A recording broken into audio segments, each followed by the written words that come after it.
Alright, she's getting on Discord now.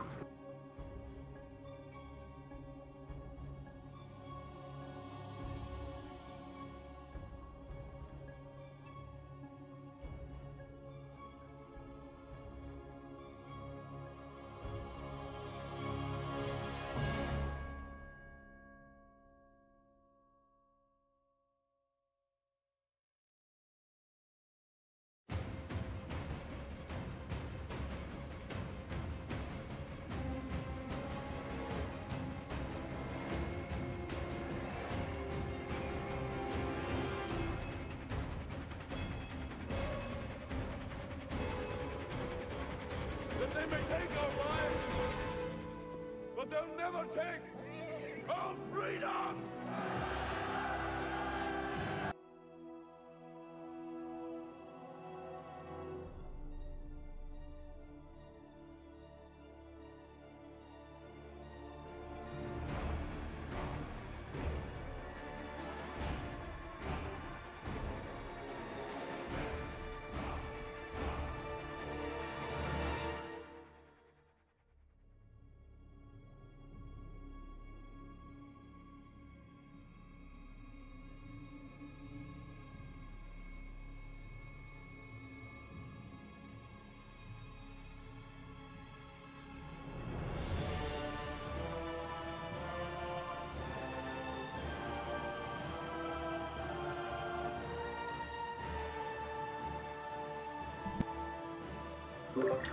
Alright, let's start. I don't hear you, KJ. Okay, can you guys hear me okay? Alright, sorry, we were having some NA sound issues. Should be good now. I can hear you. We have 4 matchups, so I'm on camera now. So live. The brackets. You guys can see the screen. There's 4 matchups tonight. The first one is Code B. Yep, Code B set. FSL. Code B. There's the 2 that's playing tonight. Lucky Tiger and Plank Queen. I think this is just gonna affect the seeding.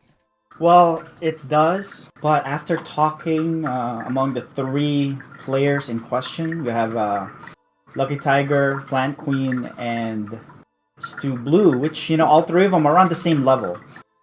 All 3 of them want that number 1 seed and want the other 2 to fight it out. Right? And so in terms of playoff positioning, if you have the number 1 seed, then you play Miss Uber XL, and the other 2 will have to fight against each other in the playoffs. So they all want the number 1 seed.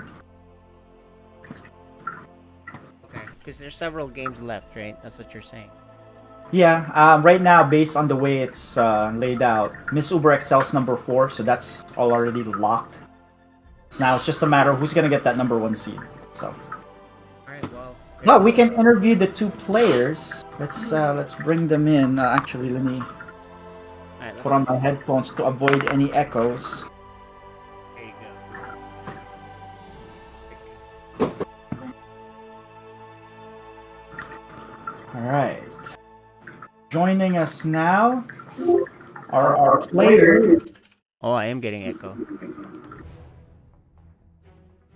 Better now, I think. There you go. I see Lucky Tiger. See Plank Queen.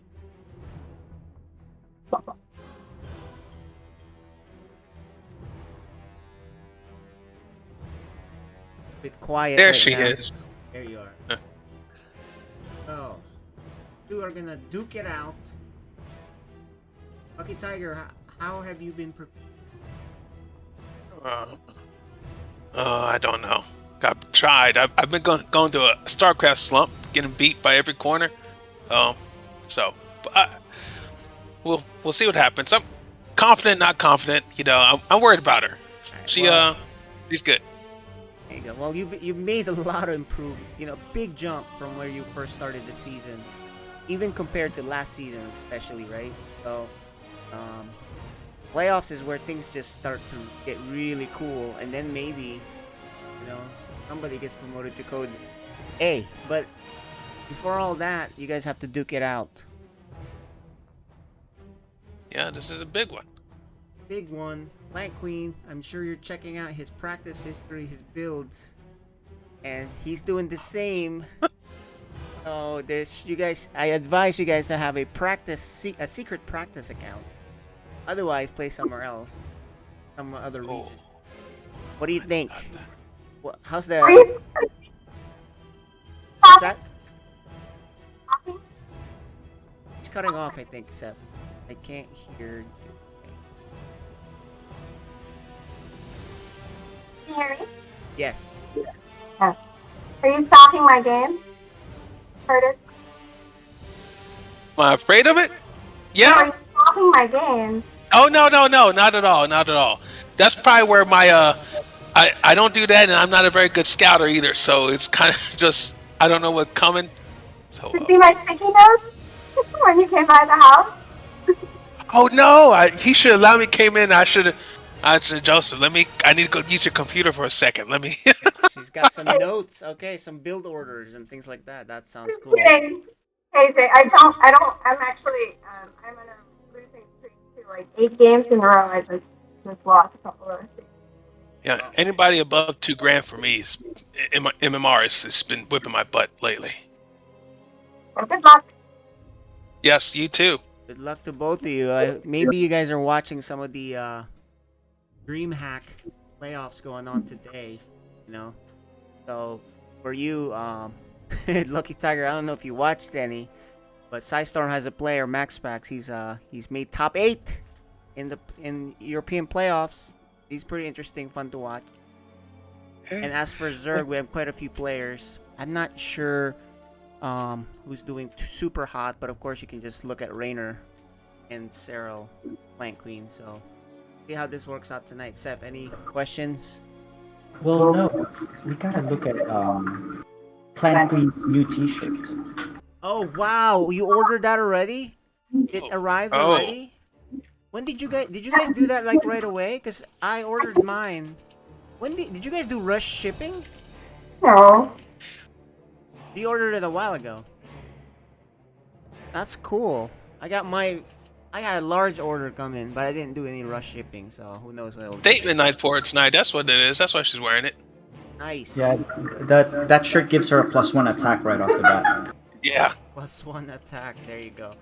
All right, guys. Well, that's exciting. I'm looking forward to seeing how you guys clash. I think we can server deafen and mute you guys now. Yep. We'll talk to you guys after the match. Good luck. Have fun. Yep. And as far as the map selections, guys, here's what we got tonight. 2000 Atmospheres is game 1, the big map. I don't think anyone hates that map. I think that map is fun to play, no matter what race. Really like to cheese and hide stuff, or what? You want a super fast cheese. It's pretty far, so you have to proxy. And then Lightshade, and then Jagannatha. So no unusual map selected. So okay, so let's get our camera. We'll turn off our cameras now. Let just them. They're muted already. Seth is here. My prediction: 2-1. And I don't know who's gonna win 2-1. Flip a coin. Well, no, it's funny because I talked to both of these players. Yeah. And they are equally scared of each other and don't know what to do. Equally. Alright, I'm gonna go 2-1 Plant Queen. So here it goes. Here now, I'm excited. This is FSL. Code B. FSL Season 4. Alright, guys. Cool. We get to see the players show what they've been practicing for. The Protoss player, the first one we're going to show out here, he is Lucky Tiger. Right. He's a brand new player, guys. He's in. And bottom left, the Zerg player, she is Plant Queen. So the cool thing about these two players, everybody, this is Code B, right? This is our newest division. They are the newest players. In fact, this Lucky Tiger guy has never even played any RTS games. He just started to play StarCraft 2 seasons in. So how many months is that? And he's loving it. He's loving the Protoss race. Meanwhile, we got someone new too. She's never really played RTS really either. Maybe she played Hooks and Tails or There Billions or something. So I guess those are RTS, but nothing like StarCraft. So she started also playing recently, maybe about a year now. She was Taran, and then she didn't like it, so she switched to the Zerg. A little more organic race. She is Plant Queen, so kind of makes sense. Although Zerg is bugs, and when you're a gardener, you kind of don't want the bugs destroying your plants. So I don't know. But a somewhat okay build here. You know, when you're watching super new players, their builds are all kind of out of whack. But this is not. Their builds are decent. You know, granted, the Protoss should be doing this at the bottom, this structure, so you can expand pretty easily. But this is okay. You know, sometimes we see a bunch of cannons already just for defense, just to expand. So these two have some pretty decent builds for players that are really, you know, new. When I was first playing StarCraft, my builds are all out of whack. And I think the difference, though, for the new players these days is they have the benefit of VODs, YouTube. You know, checking out build orders somewhere. All kinds of cool stuff. Oh my gosh, is he gonna 4-gate? He has 3 gates so far. And another pylon. Meanwhile, Plant Queen already has spines. What? She doesn't do this, guys. I don't know why she started doing this. 3 spines, that's very expensive. Those are 3 drones that could be mining. This early? I mean, what could be coming this early? She's thinking maybe Mass Adepts or something? Okay, it's the tried and true Charge Lot 3-gate or Lucky Tiger, and that's really strong. But Roach Warren's already coming for Plant Queen. She knows Lucky Tiger's love for charge lots. But this will be really good for Plant Queen. But her economy is really low. She has 15 workers versus 22 for Lucky Tiger. Although Lucky Tiger should probably take a base soon. It is going to be a 4-gate of 1 gas. But I would really feel better if he puts in a Nexus before he moves out to attack. Meanwhile, Plant Queen is making Lings, getting speed. This is really unusual, guys. Super aggressive builds. And look at her scout the map for any proxies, which is not coming. I guess she was expecting a proxy, like a 4-gate proxy or something. Which, you know, is not happening right now. But what is happening is a charge lot all in. Although it may not be that all in if she's not even droning behind it, right?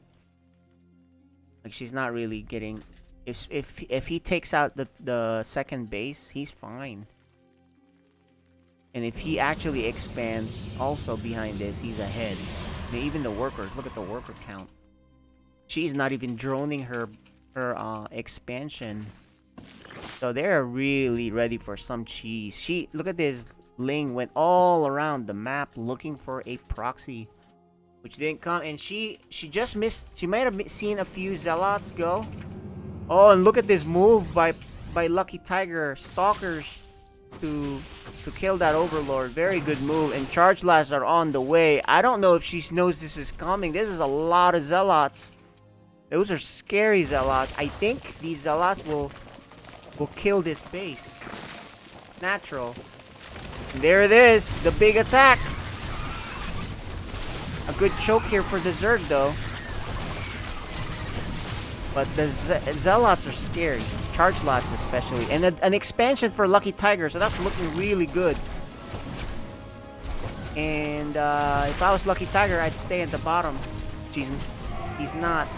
He needed to kind of stay there at the bottom. He's fighting where it's not good for him to fight, which is up there. I think if he had stayed at the bottom, he would have canceled this base. But as it stands, I'm going to call it even. The game is somewhat +1 for Lucky Tiger though, but not nice pressure. And after all of that, no workers were killed. But the real measure is the battle report. 12 Zealots were lost, 1,200 minerals, of course. And then for Zerg, 850 for the gas. So, somewhat even. But I mean, it's not like... But the Zerg was already, you know, not you know, droning. So, a Ravager morph. He doesn't see... Neither of them... Well, actually, Protoss sees it. Okay, it's not gonna work. There's a lot of roaches though too, so although the warp-in pylon is too far. Oh, this is a good catch. The warp-in pylon is a little far. The bile doesn't hit anything, and Protoss is gonna clean up this forest. These charge slots are scary, so she needs to go home. Lucky Tiger is not really microing this, but will wipe out the units. Looking really good. +1 already kicked in. I think Lucky Tiger just needs a pylon close by for better warp-ins. And oh my gosh, a lot of charge slots are coming this way. This time they're gonna finish what they wanted to do the first time. Can they do it? There's a lot of lings here. There's more charge slots coming. A couple of stalkers crossing. I think they can do it. This is a lot of charge slots. He's gonna wipe out this bottom base. Yeah, he's gonna take a huge lead in this game. A Zerg on one hatchery is, you know, not scary at all, right? These roaches are gonna get crushed as soon as they pop out. This is a deadly charge slot build. He's already adding some gateways, and he's already on 2 bases, fully mining, fully saturated. And let's see if he goes up top there. This is... She didn't plant her spine crawler, which is probably the closest thing to a plant in this game. Although it walks.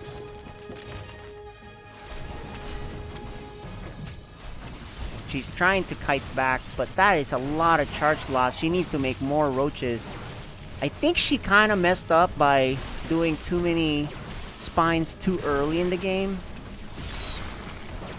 A charge lot build like this, and look, he's even going around the map to make sure there's no secret base.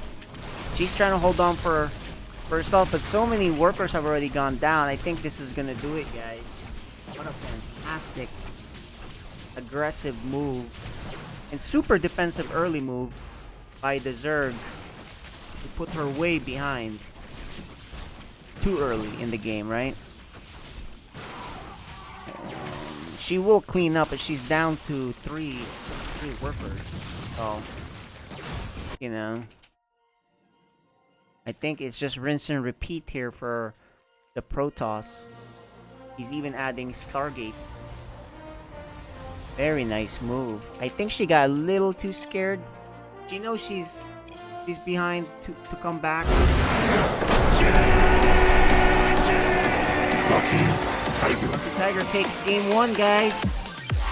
So she's gonna have to do some adjustments. I'm sure she could get some coaching on this first in between the games.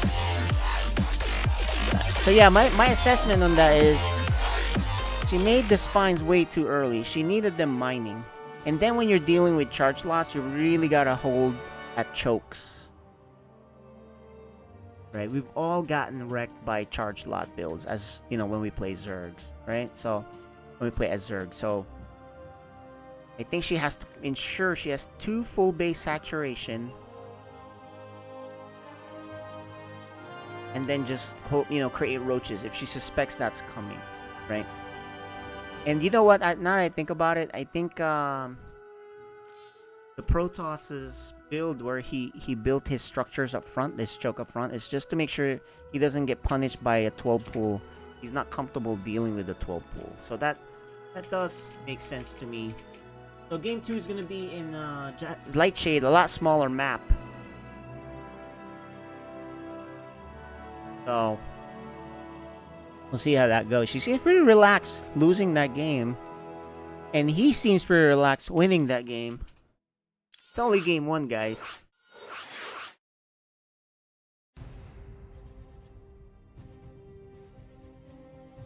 But that charge lot build, you gotta solve that problem as Zerg. And how do you solve that? Like I said, either Ling Bane, Ling and Banelings, and you know, but you need chokes, I think. So game 2 coming right up.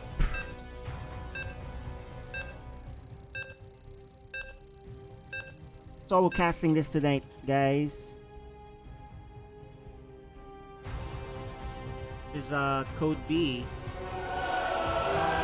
of your special edition of day 27. FSL Season 4.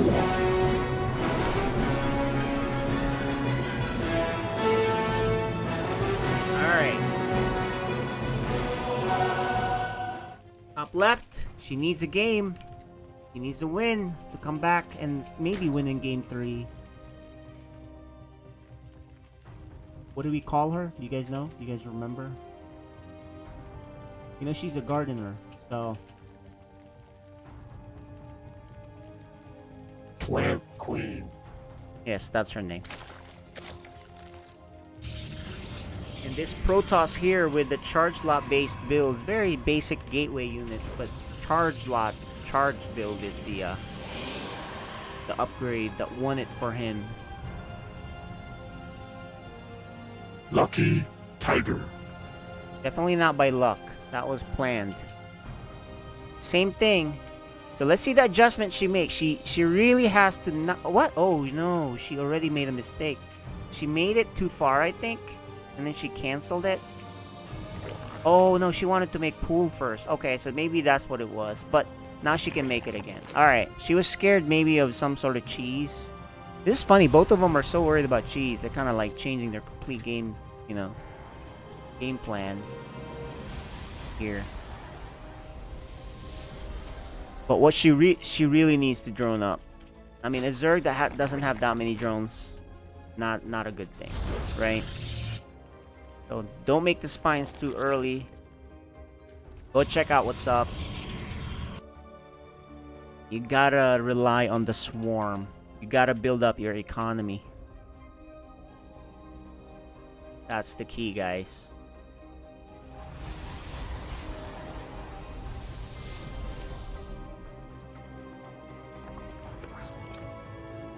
So, she's making some lings.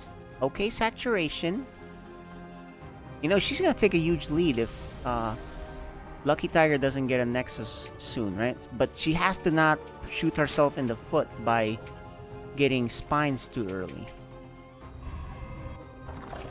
There you go. The second base is done. Second hatchery. What's she gonna make? What is she going to make? Gotta get them drones. Oh no! She made a spine for safety. Another one. Oh no! And the third. So yeah, I think she's confident that that's the build she wants to do. She sees the Zealots already. There's no charge yet. But in reality, I really think you're making that too early. You gotta drone up. You have 13 workers versus 20. And now she made a few drones. That is the thing, right? You gotta make drones. This Protoss is not losing workers by turning them into buildings, so that's why the huge lead, plus the Chrono Boost. And this Overlord's going to die. Good scout. She's got her Roach Warren. So, okay, you know what? This is fine. What she could do if she wants, put the spines up front, make lots of roaches up front, and that's really it. But you gotta go back into fully saturating your base. That's really important. Because you will take a lead, especially if Protoss is not getting their second base anyway. It looks like the same plan for Lucky Tiger here. No real adjustment on Plant Queen's side. She's confident her strategy is okay. But you know, this time she is actually took the worker lead already pretty fast. So that's the good news. She's making overlords, and I'm sure she knows what's coming. She lost her overlords, but she saw several zealots already up front, so I'm sure she knows what's coming, which is, you know, make lots of charge lots, attack, that kind of thing, right? Oh, but the Void Ray this time, though, for Lucky Tiger. Okay, so that's...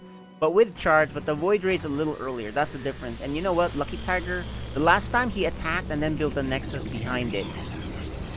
The only thing I would change for Lucky Tiger's build is make the Nexus and then, you know, then go after. But not go and then make the Nexus. You know what I mean?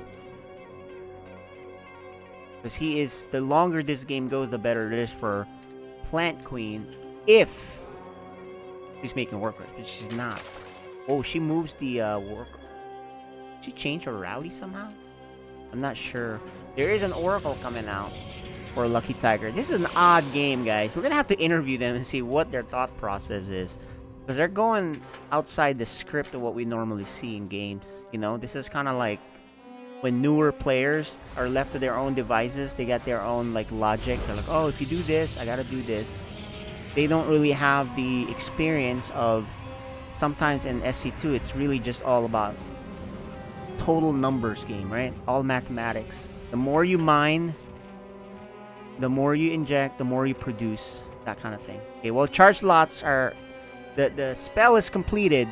The upgrade is completed. So charge lots are here. It looks like the same. The difference, though... Why? The only thing I don't like is she's all the way up top. And, oh no, this Oracle is going to go unchecked. There's one queen here. The charge slots are just kind of waiting. She's sending the... This is by, like, this, you know... A lot of the newer players, they will F2 to a spot. And, oh, no, she's going to lose a lot of workers down here. Coming to the rescue are these roaches. So... And she's fighting at the choke. So that's good. Don't go down.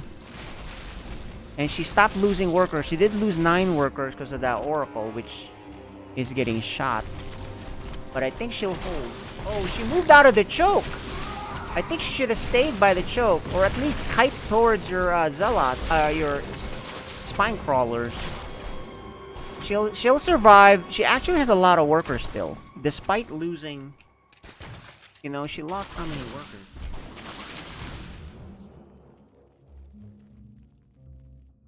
Oh, we don't have the. She lost 9 workers.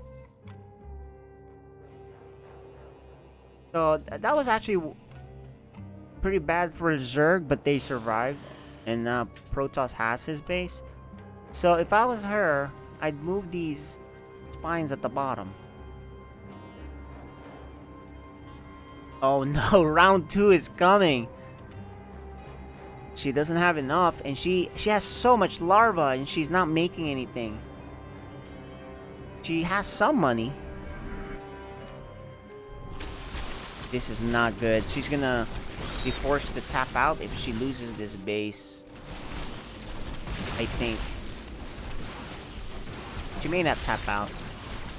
This is a lot of charge. I don't think she knows how to deal with this composition.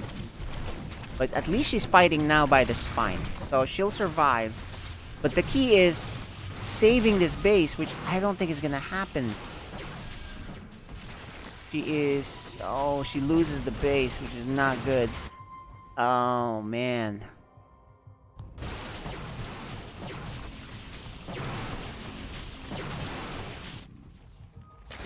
She's rebuilding a spore. And she is going to reposition the spine closer. And she's just going to try to hold back. Hold at the...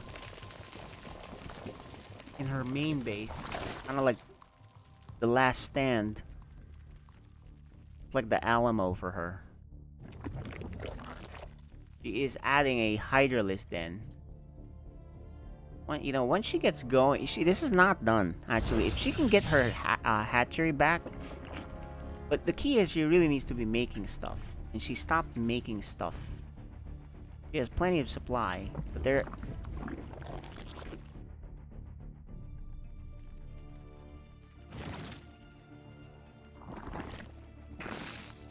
You know, what this is...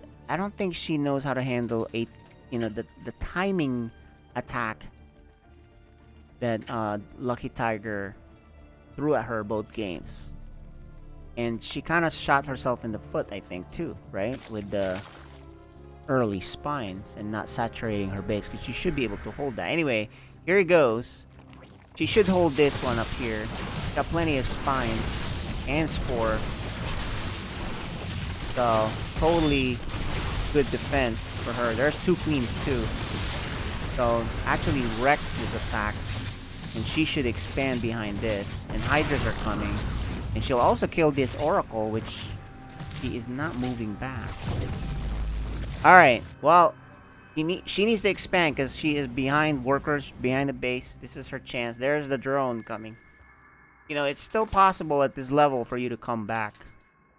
But she really has to be efficient from here on in.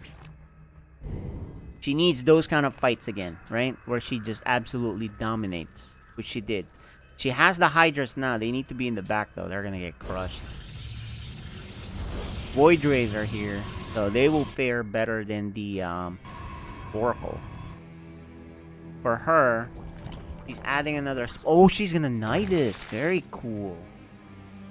And she has an Overlord here that she could send in the back. She's going to lose this one Overlord, though. We evolved. Stuff She got sees the Hydra list. The Void Ray charge lock composition. So, she knows. So yeah, this game could keep going, guys. What she needs to do, get fully saturated. Oh, here comes the attack. This is a lot of charge lots, guys. That's 16. She doesn't have enough. This is an A-move situation. Oh no. Once again, it's the timing. She wasn't ready for this timing. She's gonna fight up the choke, which is really good for her. And but this is good for her fighting at the choke. There's a DT also in the bottom base. The Void Rays are now shooting the spore, which is not ideal. So, but oh, she's barely just gonna lose to this attack, I think. She's gonna lose that base and put her behind. Lucky Tiger sees the Nidus, loses the Void Ray. Oh, but there's a spore. The DT's undetected, guys. I think this is gonna do it. That DT cannot be seen. Your forces are under attack. Next to the spore it can. But I think this is way too much damage. She's down to 3 workers, and that's just gonna do it.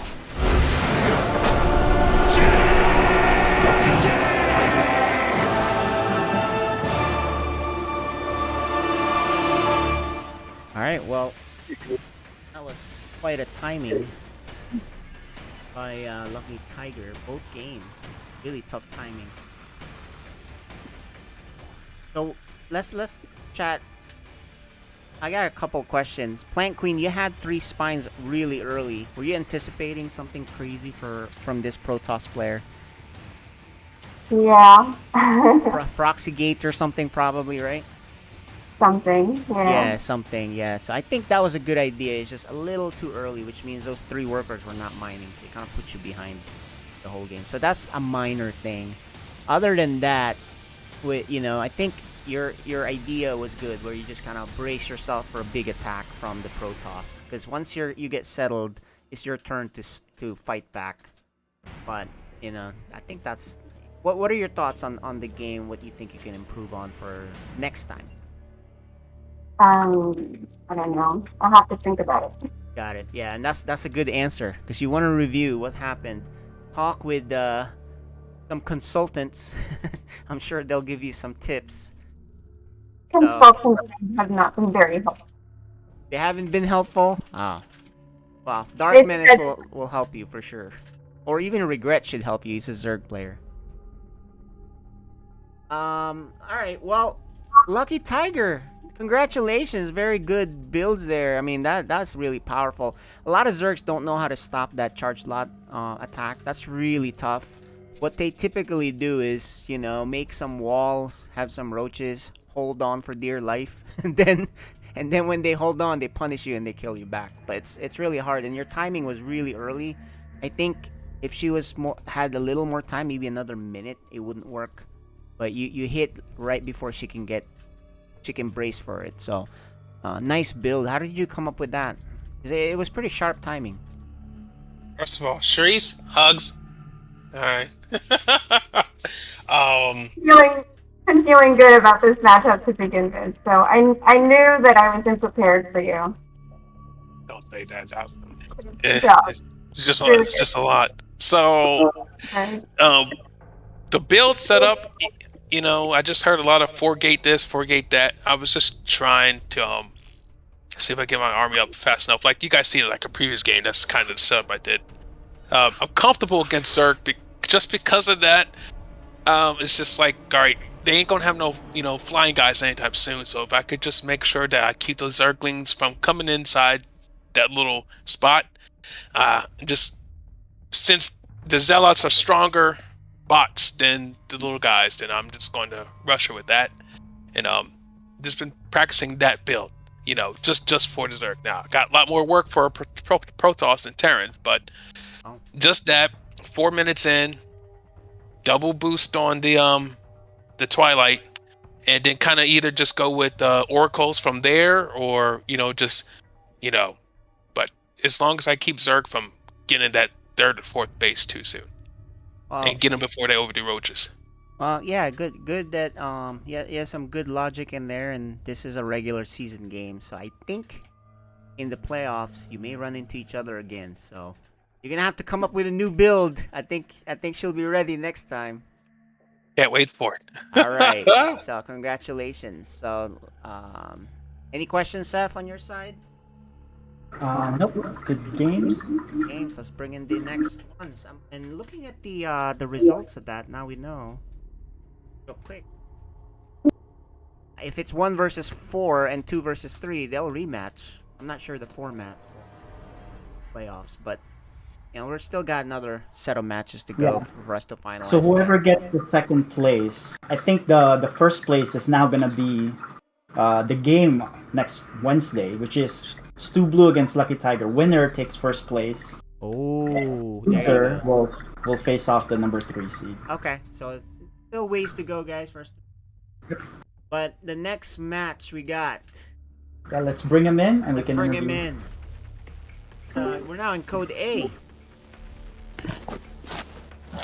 Joining us now, both Carloe, Spaghettio, and E.T. How are you two gentlemen doing? Pretty good. I'm alright. You guys are friends, you're teammates. One is the commander, the shot caller, which, we know the shot caller, the better shot caller is really E.T., right? We established that. However, the one-on-one game, it's pretty convincing that Spaghettio is the better player and a huge favorite in this matchup, E.T. So my question for you is, if you take a game out of Spaghettio, what is your bet amongst each other? Because, you're probably not feeling too confident. I don't want to, correct me if I'm wrong, but if you do take it, did you guys have a private bet against each other? I mean, we didn't really have a bet, but we have a bet, but I mean, he can't call me bad anymore. If you yeah. Because why? Dude, he always sits here and he calls me bad, but he's gonna lose today. He's gonna see Oh shoot! If you lose Spaghettio, if you lose a game or even the series, that will be a huge upset. That will be the upset of the season, just because of the records, right? Because I think if we look at the actual standings, guys. Yeah, so Spaghettio is second place right now. Yeah, second overall. So. Yep. But this is looks like it's gonna be a TVT. Yep. So anything can happen. Okay. Well, you know what? Let's see if Spaghettio will stay at Taran, because this is ET's race. He knows it best. So there you go. You're gonna have a taste of your own medicine here. Whoever does what, right? All right, guys, gentlemen, I want you to tell us. Tell your opponent some message before we get started. ET, you first. Alright, hey, you know what they say? Always root for the underdog. I'm coming. I'm gonna win. Alright, well, I mean, all I'm gonna say, man, is you're 0-8 right now. Let's see if 10. Hey, There you go, let me guys. do one. All right. Regular season matchup coming right up. So Actually, this is a rare occasion where 2v2 teammates are playing. We're actually not going to see that. There's maybe one exception, but we'll see. all right. So, I'm going to mute deafen both of you. We'll talk to you guys after the match. Good luck, have fun. Alright, thank you. All right, guys. Well, this is kind of interesting. I still think it's gonna be a. Well, actually, if it's Taran, Yeah, possible because he can take a game. if ET goes fast tanks and gets defensive, and Deepu decides to go Reapers, Yeah, Mass he Reaper. might take the lead. Yeah, and then all of a sudden ET warps in a battle cruiser because he's ahead. Anything can happen, right? True. But yeah, like I said, this is a rare one where partners from the 2v2 are facing off each other. There might be a case where Kodayo might face each other, but that's through playoffs and the right scenario. But Alright. let's introduce our players on the top right corner of Jagannatha. The Pink Terror. Spaghetti-O.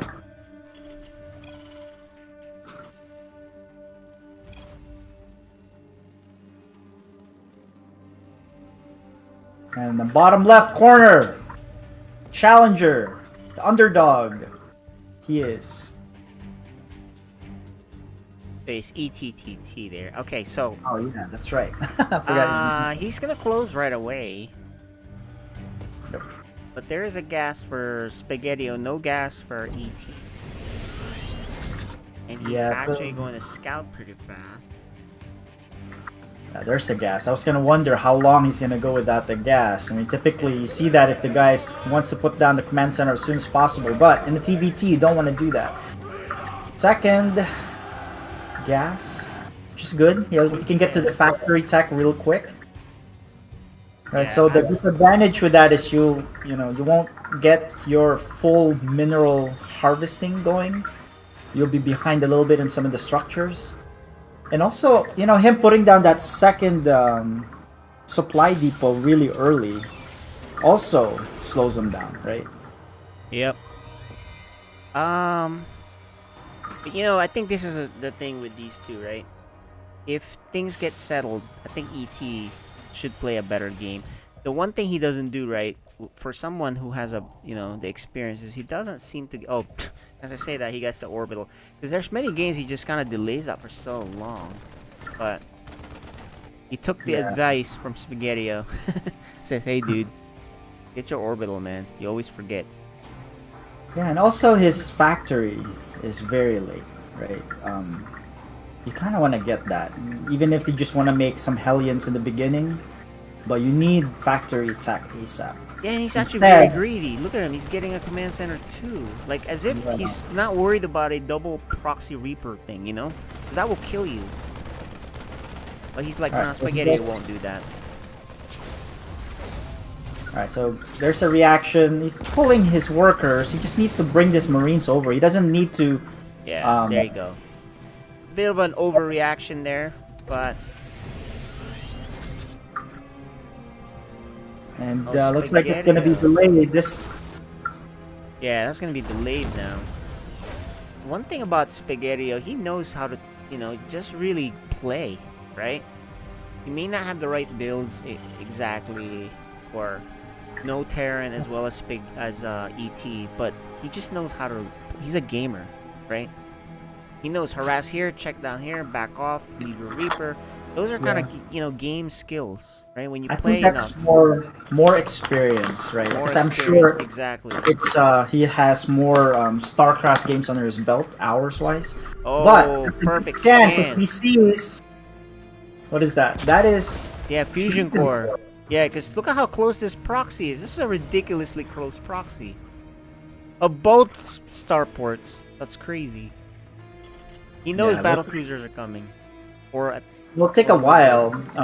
For Liberator. But he's making his own. two starports. Oh man, Spaghetti already has a much better worker count too. So Spaghettio's ahead. The only thing Spaghettio's not ahead is in the expansion. But Spaghettio's ahead in workers, in the tech. Right? He's even making Oh, medevac. Yeah, he can do a drop. And Spaghettio has 3 workers here. So I think what he's going to do, he's gonna drop the SCVs with the Marines underneath the battle cruisers to repair it. Yeah, that's really that's really something. You don't see that every day. You don't. Now, ET, he's got 2 starports. He can just... Okay, he's gonna drop them now. Battle cruiser's still about halfway. Yeah, so there is the medevac. It has both Marines and SCVs in there. Yep. It's a really weird game, but he is expanding behind this also. There's a Viking. Yeah, I think if he keeps making Viking, Marines, and then when the drop comes, he might be okay. But he's not producing from all his structures. So that's a big problem. Not that he has all the money in the world either, but... He has no idea of this. Oh, there's 2 battles. This is a game over situation. If 2 get in there, one's already in here. I don't think you have enough. You're gonna have to be really good with the micro here. You can't lose this Viking, that's for sure. And I think he's gonna lose it. He's a little late on the reaction. He may even lose his medevac. And some of the Marines are stuck behind the others, Yeah, are not they're shooting. not. You need to move it in. But there are the SCVs. It's gonna Extra be repair too. Yeah, And I don't think I you're think that's able gonna to do kill it, guys. The very crazy build, just knowing that he doesn't have enough, I guess.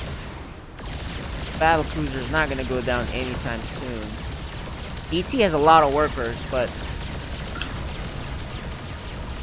he's even making barracks in the base just to tell him, hey, dude, I'm gonna start taking over your base. Doesn't need those workers in there. ET has a lot of money. He just doesn't have a lot of gas. Yeah, it's just really a matter of utilizing your production facilities, right? Yeah, Making he stopped. sure Yep. Oh, and another BC shows up. ET's gonna look at this replay and realize, oh, dude. Yeah, there's a lot of production cycles that were lost. Just making units, whatever they are, even Widow Mines or just a bunch of Marines. Oh, look right? at this. Might kill this battle cruiser. He's gonna get 1 battle cruiser, and So if he gets the other one, oh, he's gonna But try now- to take care of the Marines. Marines are gonna be produced on the other side of the map. He still has a lot of money. He's not producing more stuff. Yeah, but he's limited in gas right now, so... Yep, gas is the issue. He has the Vikings to maybe kite this battle cruiser. So he knows about the kiting. Yeah, but he needs something to deal with the... He's running out of time. Because there are Marines being rallied here from this proxy barracks. Gonna lose his... It was his only advantage at first, which was a second base. Yeah, that second base is forfeit. He's still trying to figure out how he can deal with these Marines, because Marines are now incrementing out of that barracks. That's a lot of Vikings, though. Yeah, 5 Vikings. So you know, these Vikings, if they clean up this battle cruiser and land, I think they can take care of these Marines. Well, there are more Marines coming here, so... Okay, there it is. So he needs to land somewhere safe. Because here's the thing, right? He has a factory. He has a lot of minerals. He could have been making Hellions. Yeah, Hellions. Right, to supplement this. But... Preparing. Oh, but the other BC's back. That scares him away. Time is running out for him. He already lost his other base. Yeah, but I think like what you said, right? Spaghettio just has more experience, and if ET had more experience under his belt, right, playing this and be like, oh, I'll just make Hellions, and I'll just keep making Vikings. Hellions will take care of the Marines, my Vikings will take care of the battle cruisers. I'm good, right? Yep. But he didn't utilize his money. Instead, he's gonna get this battle cruiser, but you're no match against those Marines now. And more Marines are actually being produced on the other side of the map. He's finally gonna see. If not hold this attack, we can lose He knows game. where this thing came from now. He's like, oh. And that's gonna do it, guys. Game 1. So yeah, I think the lesson from that game is really just utilize your production facilities. If you do make units, you actually hold that. The fact that he made 2 starports and he can produce 2 Vikings at a time, right? He could easily deal with the battle cruisers. Yep. The problem where the Marines underneath. So He even had the worker lead too, right? So yeah, I think worker if he lead. holds that back, he's way ahead. He holds that, he Extra kills those command starports. Yeah. So that's my prediction. If he can somehow survive the early onslaught, it wasn't Reapers this time, but whatever it is, if he can survive that. But you know, even if Spaghettio, if he went double Reaper barracks with Reapers, he only had 1 barracks producing 1 Marine at a time. I think he would still get overrun. Yeah, he wasn't worried about the Reaper buildup. What it looks like. But game 2 is going to be on 1,000 atmospheres, bigger map. But Deepu now, Spaghettio, is switching to Zerg. So. Oh. Alright. Well, his Zerg is better, I think, than his Taran. Yeah, it is better. So we'll see where, you know, I think ET just needs to make units, right? And the thing is, from his previous games earlier this season, he actually did a good job on making units continuously, right? Well, it's rough, but if you watch the VODs, you'll see, and you'll know what to improve. That's the good news. Alright, guys. Watching Code A. FSL Season 4. In the bottom left, winning game 1. Spaghettio. And on the top right corner of 2,000 atmospheres, down 0-1, he is ETTT. This is our last. Oh, look at this. I love this. Actually, I like this one. Yes. Yeah, punish him. If he goes expand first, he has a great chance. Oh, I love it. This is how you do it, guys. Yeah, this is the last game of Code A in the regular season. So let's hopefully we get a game number 3 here. Yes, sir. I think we might if you know, the longer he doesn't make that pool. So he made 2 more drones, the better it is. If he goes this is a big map first, too. Yeah, it's a big map, so he's not gonna see that there's no expansion. He does make a pool and gas at the same time. But I think ET, if he also makes 2 more Raxes, there's a 4 Rax build, closes his choke. Oh, he doesn't close the choke, which is kind of odd. Yeah, you kind of want to close that. Yeah. But I think if he gets attacked, I don't think. Yeah, I think if he will send Lings the other side. he might pull it, and if he has a critical number of Marines, I think he has a good shot here. He needs to make a bunker too. That's the key, right? Well, I don't know if he's prepared that or he's used to that. I think he's just gonna chill there for a bit until he gets a bunch of Marines and he'll just move together. I see. But yeah, he's not walling off. So. Oh my gosh! Look how greedy Deepu is. Oh no! This is actually good. You know what that means is by taking that early third, so before 2 minutes, it means you don't have queens, and they're the queens, right? Then the queens are gonna be late, and even then, there's just gonna be only 1. Well, here's the move out, guys. There it is. Oh, there's a good micro. He needs to make a bunker, though. Yeah, but it's too late now because the creep has already extended. He needs to rally all his units here and just go up. Yep. F2 if you have to. There's the bunker. All right. Okay, I like the bunker actually there. Preventing all mining right now, guys. No mining for the Zerg. And make sure he doesn't get surrounded. Oh no, he's gonna get surrounded. Oh no. Oh man, Deepu is going. I think he's gonna stop this. The Lings are still. I think his Marines were all over the place. They weren't together. Yeah, he didn't execute this build properly. And he's gonna make a bunker at his proxy location. The problem is these links might And just he's gonna go across the map. expand behind it too, which is kind of funny. Oh, Oh. no. He had a window there. Yeah, I don't think he knows how to do the proxy racks builds. So, you think he's just kind of winging it? You know, here's the thing, guys. Back when Wings of Liberty first came out, people were still trying to figure out how to play the game. These days, they know what works. So you can kind of watch the VODs and say, oh, okay. And speed is done. Yeah, And I that's think going to force you to float. because He's you going to can't now even attack. you can't even just pull the SCVs to fight with this. There's just too many links here. Indeed. And he's going to try to kill him on the other side. And he's going to try the bunker again. Spaghetti-O is just sending these home. And once again, And you he's know not... what? If he fortifies the top of the ramp, he needs to cancel that and lift the buildings. If he And kills he gets the, enough yeah. Marines. Yeah, he might. You know what? He might do this if he has enough Marines and then he. Wow, Oh not no! anymore. But he's gotta attack though. No, not Yeah. with the broodlings there. Or one Marine? No, Marine didn't even get Marine there. didn't even get in there. And he doesn't And cancel that's his... Yeah, he loses the money there. That's just gonna do it, guys. Go in the bunker. All right. I mean, So this maybe game will if- last a little bit longer, but... No, but if he kills all of these links, because he can't produce any more links, Spaghetti-O. That's true. And then maybe he can keep making Marines. And he is losing.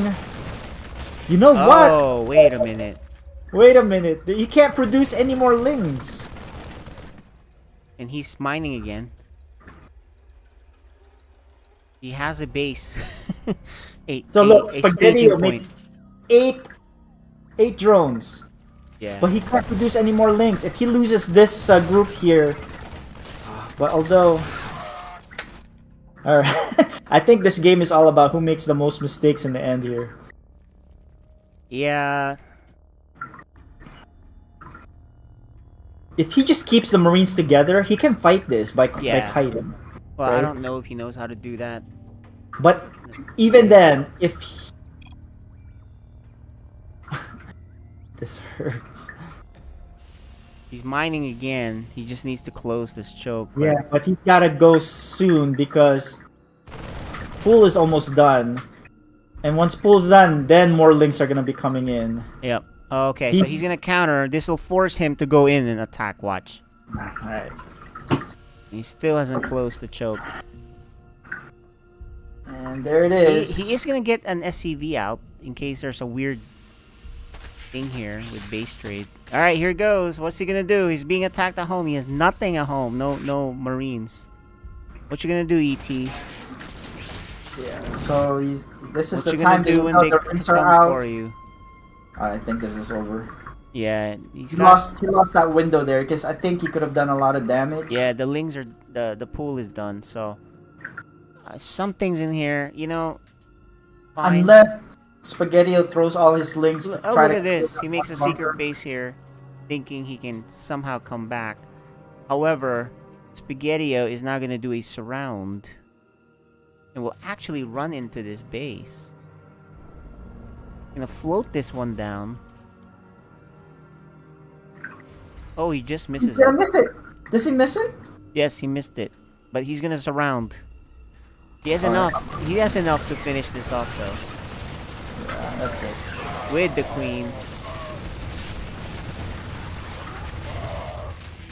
We should ask him about that one window there. I just don't think he knows. Yeah, he doesn't have the game sense of these kind of things yet, right? So cancel the command center there. Because he's too close. He's gonna try to rebuild, but he didn't bloat his barracks.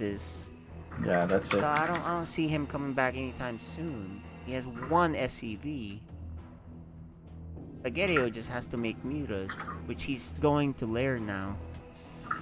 So Spaghetti is looking what you got. Although he didn't does he see this base? There's no command center.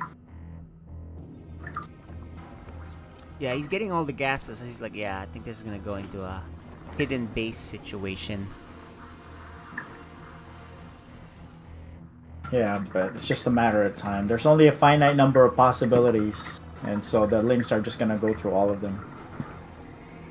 And actually, he won't be able to make any more workers either at a certain point.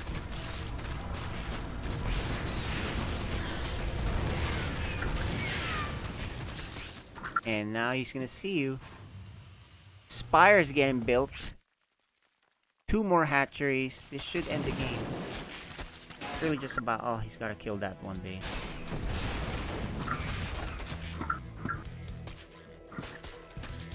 The thing is, even if you substitute Maru here, right? I'm not sure they can come back. There's a GG.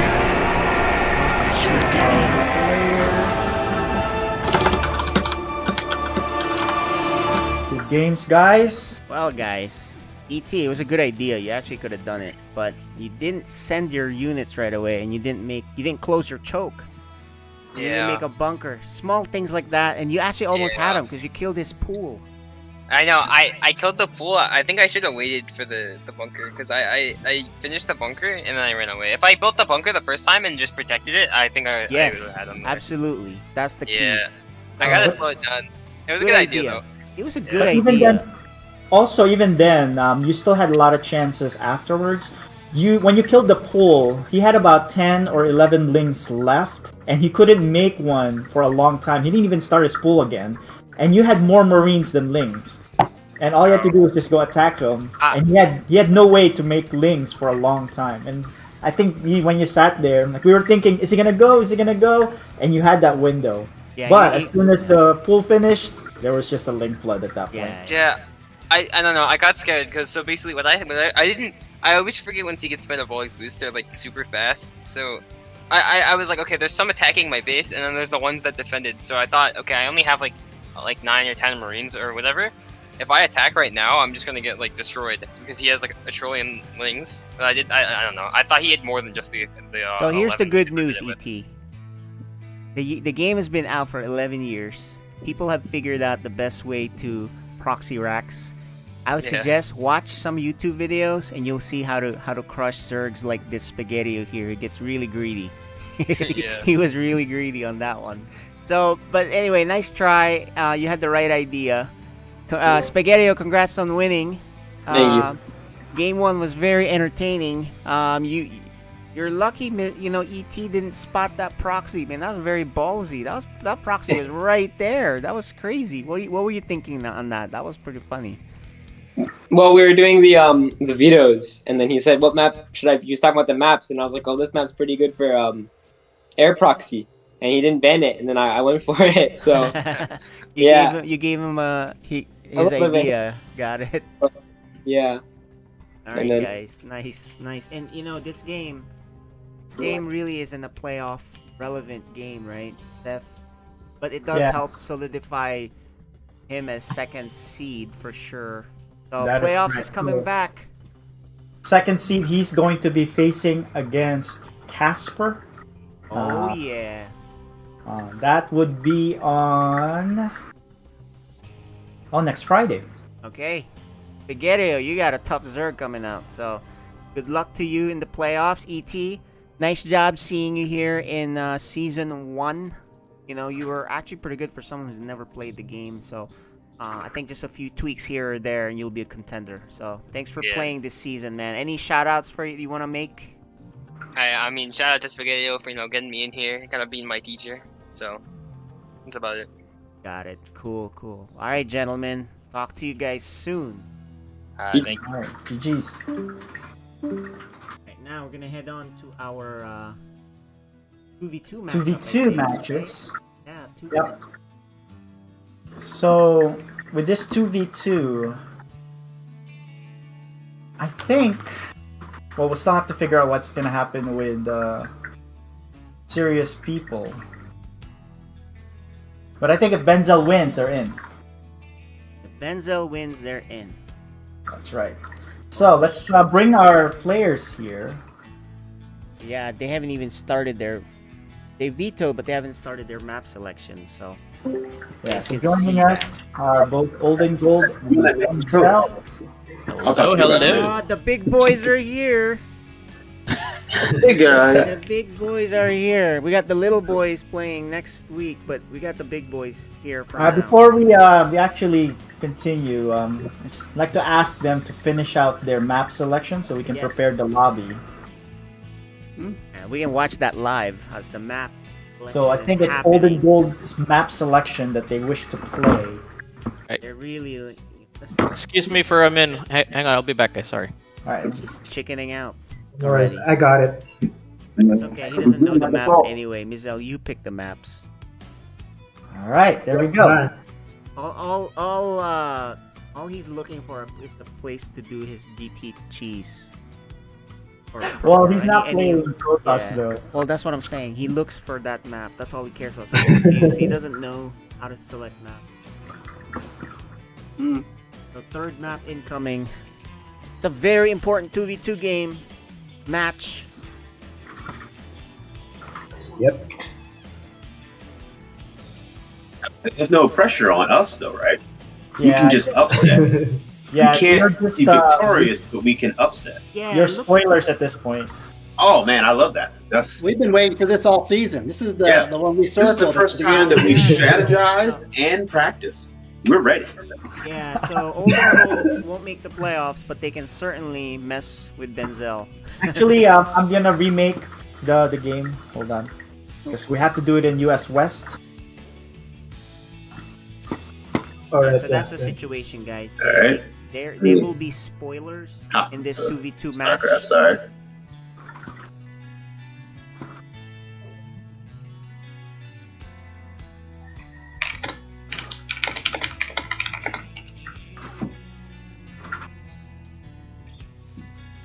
Oop, forgot my stream still on. Need to close this.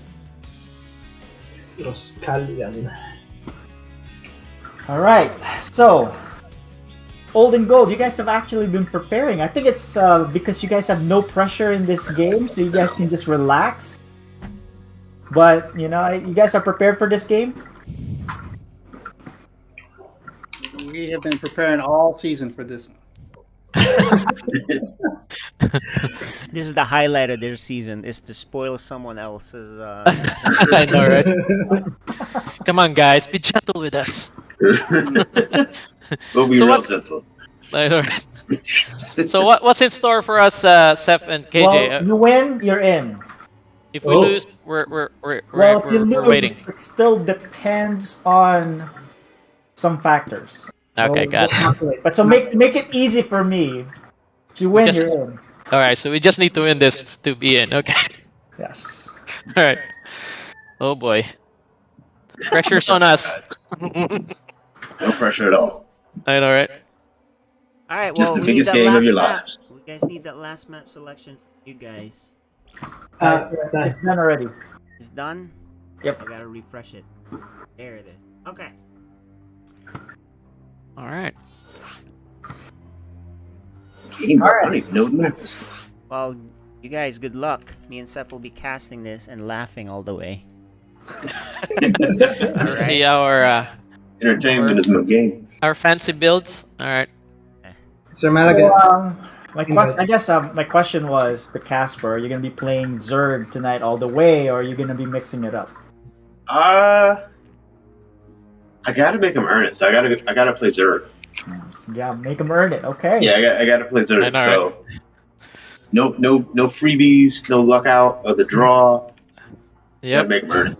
Because I was afraid it was going to be a TVT the whole night, so... See, and we were talking about that, and I was just, my thing was watching them play. Their builds don't vary, but so much. So I'm like, if I play Taran, they're gonna have an advantage. So I don't want to have that 1 in 3 chance that gives them a better chance at the game. So I want to either play Zerg, maybe Protoss, and then that way I feel like they're gonna have a challenge and we won't be handing it to them. So yeah, you got to work for it. You're gonna be in the playoffs. You got to be there. So yeah. Cool. Yep.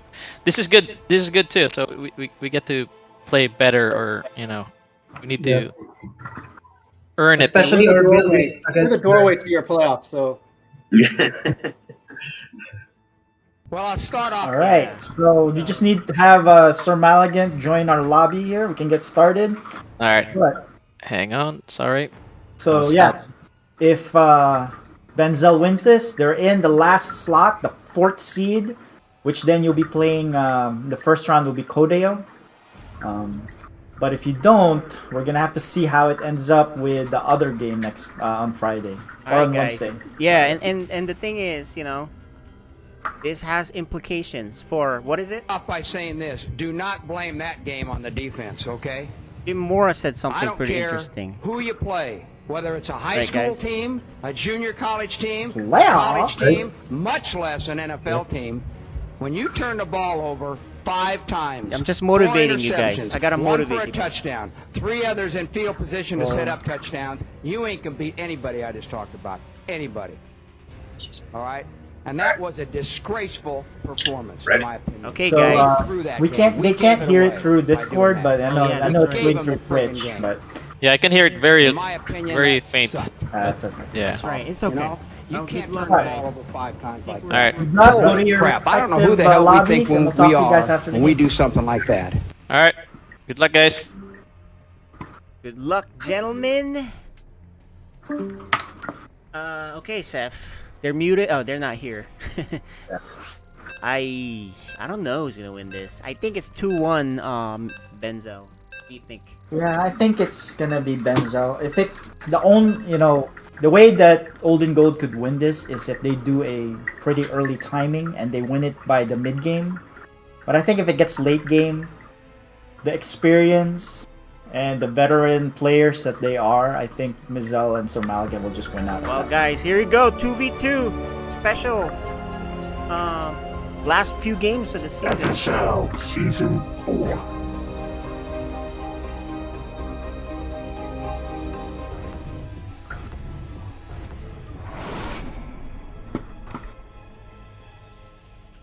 Top right, the first player from this team. DLS Mizel. And his teammate, the other part of the Benzel, it's Ben, aka Sir Maligan. and they are, oh yeah, we got their super duper intro. Benzel. There you go, that's their team. Go ahead, Seth. Yeah, that's a really sweet logo they've got there. Looks like, they know what they were doing with the logos. Alright, in the bottom right corner of Ruscallion, the Red Taran. Sporting that Psystorm logo on his command center. That's right. And his teammate, the Purple Zerg. Casper 631. And they're both called Team Olden Gold. Their team is called that, and they are not that old, but old enough, right? Well, At it's all least in relative. gamer terms. In gamer terms, they're old. It's all relative, right? Considering the number of players that are playing in FSL. That's true. They're definitely old compared to, the Miguelas. I was actually Cakes. going to post a picture today, but I didn't get to. In the Facebook group, there was an old picture of Neutrophil, Dark Menace, Regret, and the Archaic when they were really little, and I was gonna post it on there. Oh yeah, but that I would didn't be get a funny. chance to. Well, I have a picture of Beatdown Patrol versus Dark Menace in one of the tournaments. Hmm. That was a long time ago, so maybe we'll post that in the Facebook group. But what are we seeing here? Yeah, early Nothing? expansion here for Benzel. Mighty Ant, man. He needs to. He Yeah, really it's a needs li- to get going. There you go. Love it. Because what we've so seen Ben- previously from Mighty Ant, right? He's kind of like doing this thing where he's making lots of stuff. His teammate is not, and he's just kind of staying there, and he puts himself behind and the team behind, right? But look at that one Mizel SCV that's just hiding from that Reaper. And does the Reaper know it's there? Right? Because I think he's gonna sweep back in a little bit. Then he get spotted. He was gonna see what kind of tech that they're gonna be going for, but He's visible from the depot, so He misjudged the vision there. Alright, so Mizel's command center is almost done. Sir Maligan, he likes to expand fast. Yeah, he's in the book of High Diamond, where really it's about economics, not just clicking faster, some sort of micro thing, right? It's Yeah, like I mean, he's a veteran in this game, right? He's a mid to high diamond player in Pro Class. And so he knows the intricacies of these, the way economies work. Yeah, you it's gotta just get that that. he is not as familiar with little nuances of playing Taran. Right? And Yeah. so that's the only reason that they are 3-3? Yeah, they are 3-3. So they've lost 3 games against Little Boys, Tortoise and Hare, and Kodayo. Oh, they lost the Little Boys. That's right. Yes. So Little Boys only have 2 losses against the 2 top seeds. And so if Benzel wins this, they solidify themselves as the 4th seed and will be getting ready for the playoffs. Alright, so here's some harass here for Mighty Ant, but there are more units here for Benzel. I think they can shoo this away rather easily, but no, I think they're going to get a little bit more kills here if they're not careful. The Marines are slowly walking through, and there it is, they cleaned it up. But they did cause them a big pull. That's a lot of minerals lost there by. Yeah, I don't know why Mizel pulled away though. He could have just killed them, took care of the problem right there. Yeah, that's. He had more. But it's not at the end of the day. Mighty Ant did lose those 2 units, and he's already behind in supply. Oh man, he is way behind. It's just, as far as workers, he has the lowest. Yeah, he has the lowest by far, 28 workers. So. And so Casper is making it up for the team here by having his 3rd and has the most workers. Yeah. Well, he is Zerg too, so he can kind of hold down that drone key if he's safe. Yeah. He's feeling safe. But yeah, Mighty Ant, aka Slows, he really loves to micro, but then he neglects his macro. So that's the only issue that he can definitely improve on. And that's evident here. You can see he's behind, right? Alright, so this is a classic tank push with some Hellion support. This is a scary push.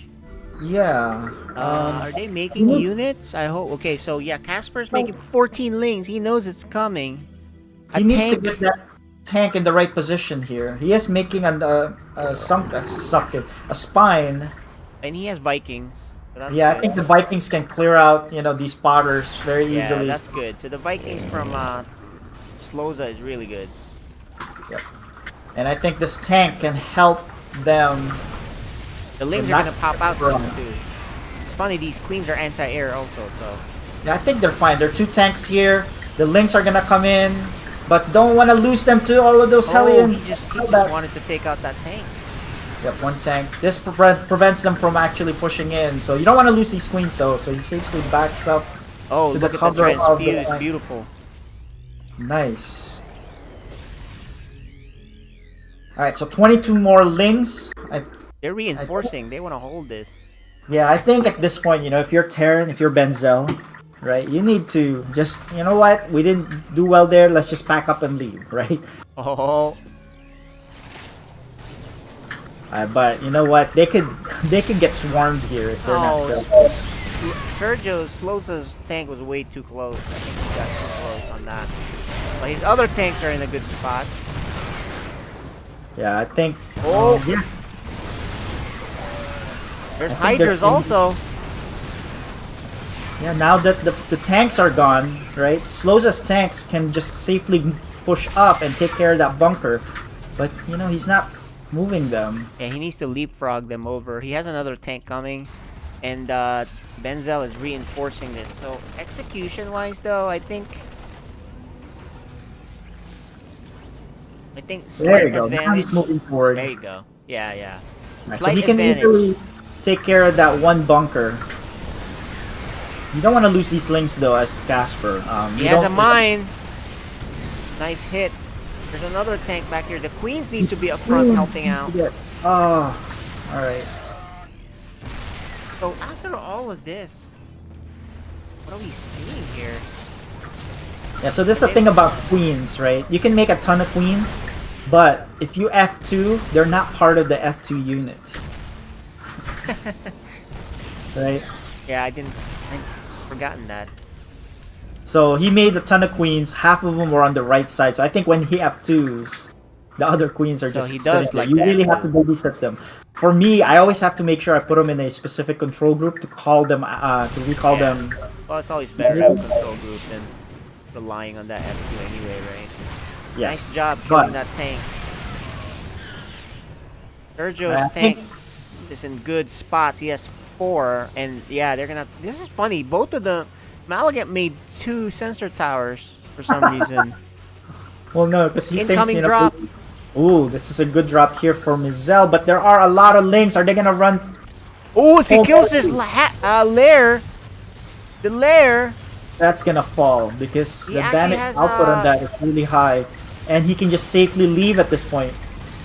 Oh man, that's a big deal. That is a big deal.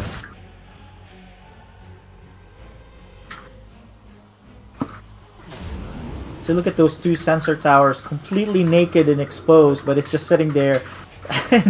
No, you can't kill that with a Liberator. They're still scared. They're like, there's something there? Oh, there's nothing. Go finish it off.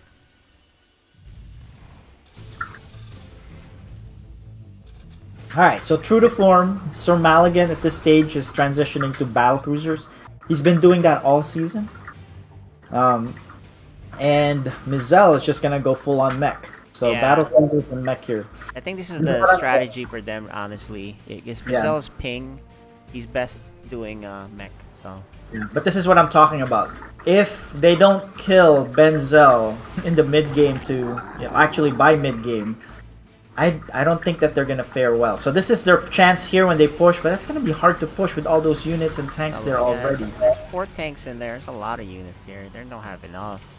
Yeah, I don't think they have enough. Although, actually, it's really just about tank positioning at this point. Well, yeah. You know what? If they take, they oh, they're gonna go the other way. This is the better. Yeah, this is the better spot. And then they control that high ground.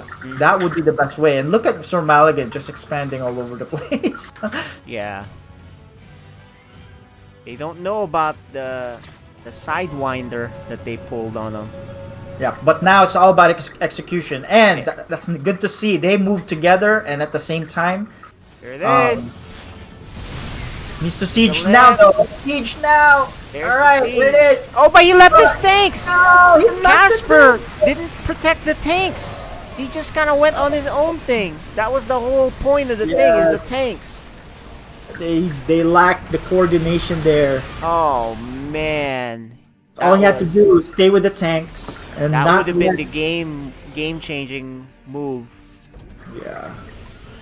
Instead, Mizel now is pushing to 135 supply with a big tank mech army. A lot of queens up front, but yeah, that's a lot of Taran coming. That's a lot of Taran, yeah. I don't see them. Not enough here. I mean, Tanks even if you teach these tanks, the tanks aren't even siege. This is a misclick. The tanks are trying to tank for the queens. No, so I think he didn't even work. control it. It's just rallied to that spot. So they just kind of discombobulated here now. They're just losing their control of this. I think this is that's it. That's the GG. They did have a chance, right? There was a point there where if they controlled that high ground on the 9 o'clock location, they could have made it hard for Benzel, right? But unfortunately, the 3 or 4, I think it was 4 tanks, fell really quickly. There you go. Benzel wins, guys. And they were 1 win away from clinching DLS Mizel. Now, 1 win away. We're gonna go into this next map. Heavy artillery and a little bit separated. Like, no. No, this is the common choke. Not that one. Yeah, this is the classic 2v2 map. So Oh, with the mineral line and the secret golds. Oh.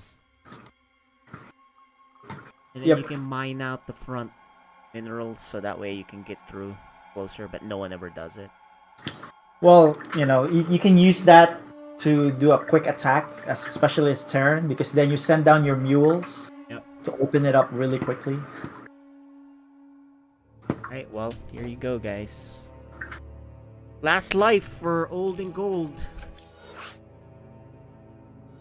Yeah, good idea. It's just we're not coordinated. Number one, the biggest problem was, on the not protecting the tanks on their push. They were really in a good spot, but they didn't protect the tanks.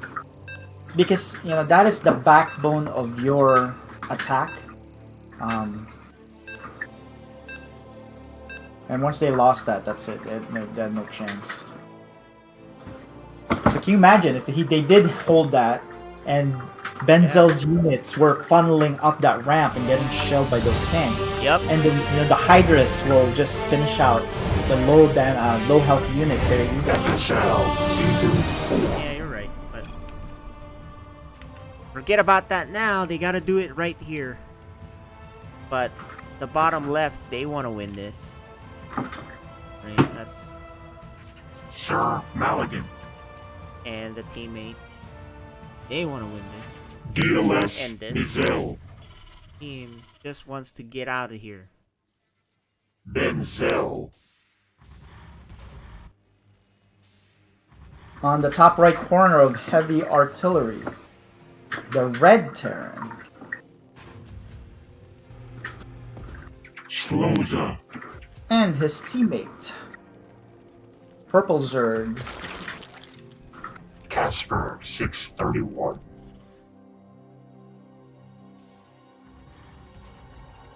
They are Team Old and Gold. Okay, so what do you see? What are you seeing here? What are they So, doing?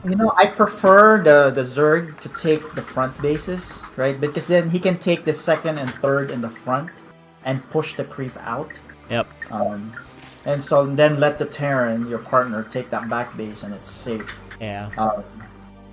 But he decides to take that corner base, and he won't have a chance to really push that creep out, because once Sloza takes his his natural, then you would be creeping through his bases, and you don't want to do that. Alright, Reaper first for Mizel. And then just standard opening with the Marines for the other Terrans. Yes, this game is a good warm-up for Mizel. He plays again later in his Code S match against Neutrophil, so... Yeah, which is a very important game. Because if he loses that game against Neutrophil, the playoffs are pretty much set. The other two will make it.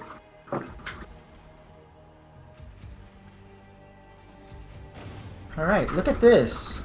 Team Benzel, I think they're gonna go all in here. They have not expanded, nor are they even posturing to expand. Okay. These are quick factories. This SCV would have seen no expansion, so good job on the Reaper killing that. He actually made sure no scout, instead of going across the map, right? Their priority is not to be revealed because they have a specific strat planned. Late expansion, but yeah, they're pretty all in, right? I mean, they can still transition, but it's gonna be hard. Pretty hard. I mean, their opponent have already expanded and already mining there, so. Okay, let's just put it this way: if their first attack doesn't do anything, they're way behind. It's almost all in. So that's right. But this is not, the top level Code S players, so mistakes happen. You throw away a big lead. So I guess when you say all in these kind of games in the lower levels, it's not really that all in, right? I mean, you gotta consider the fact that both the players in Benzel's team are Code S players, and then Code S level of experience. so they can navigate that out of an all-in situation still. Yeah. Yeah, so if they screw up their quote all in, but if the other players don't take advantage and get ahead to make it an all in, then it's not an all in. So forget it, guys. Let's just watch what happens. No idea what's gonna So happen. yeah, so this is what I was talking about, right? If you have the Zerg take the both front bases, he's already pushing the creep out, and you will have early detection. I mean, early signs on there's somebody attacking. Or I guess those are mine. Yep, those are mines. Overlord, nice All right. spot. Let's see how Casper's mine defense is. Drops one back there, which there's nothing to kill. He's gotta pull these drones though. Good pull. And he's just gonna let the queen tank for this. He's gonna lose that queen though. He's gonna let... Well, no, he can't use the second queen. This is when you can use your worker to... Oh, no. Oh, he didn't kind of execute it right on that. And these are cloaked, guys, because he has an armor. So they are cloaked, but they still take a while to arm. And you, at that moment, you can still mine. Yeah, exactly. So he hasn't mined this whole time. This is so bad. Yeah, this is really bad. And there's another set of... They're gonna exchange. Oh no, those are Hellions. Yeah, he's not gonna mine for a little while, looks like. The drones are down here. Oh, if he had gone there. Yeah, but he hasn't been mining for a long time here, and that's not good. The Hellions are picked up easily. The drones are finally going back to mine. He does have 3 bases, so the second, his natural was mining during that time, but that was half the efficiency that he could have been doing. Alright, well, guess that's that, guys. They have a huge lead after that. Yeah.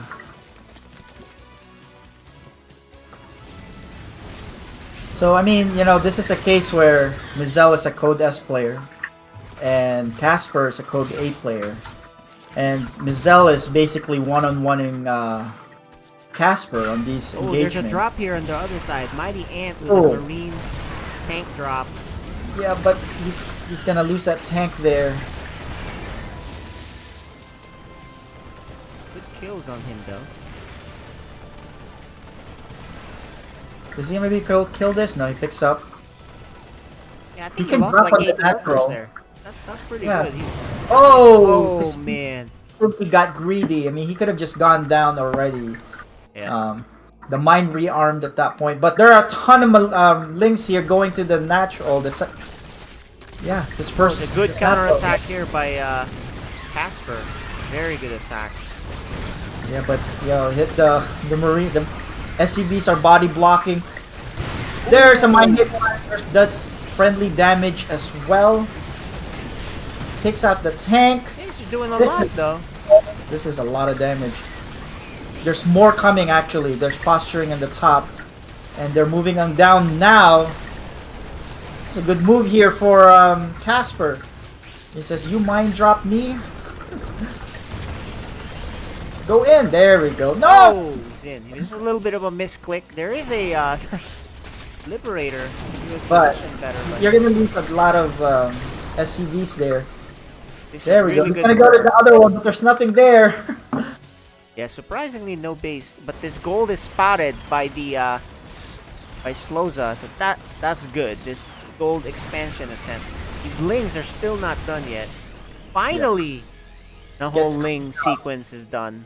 But if you look at now the supply, it's Sloza who has the worker lead. That's Significant. Right. Yeah, nice Just that job. one move by Casper. Casper killed so many workers on that, guys. Alright, there's a... Ooh, that's a lot of... Big drop coming on the left side. The mines. But you know, Casper is ready. He's already putting a Spore and a Spine Crawler on his expansion. So, he's in good shape. He's got Hydra. Then... Yep, he's got a pair on each of his bases, so I think he'll be okay. I don't want to think about those stupid mines again.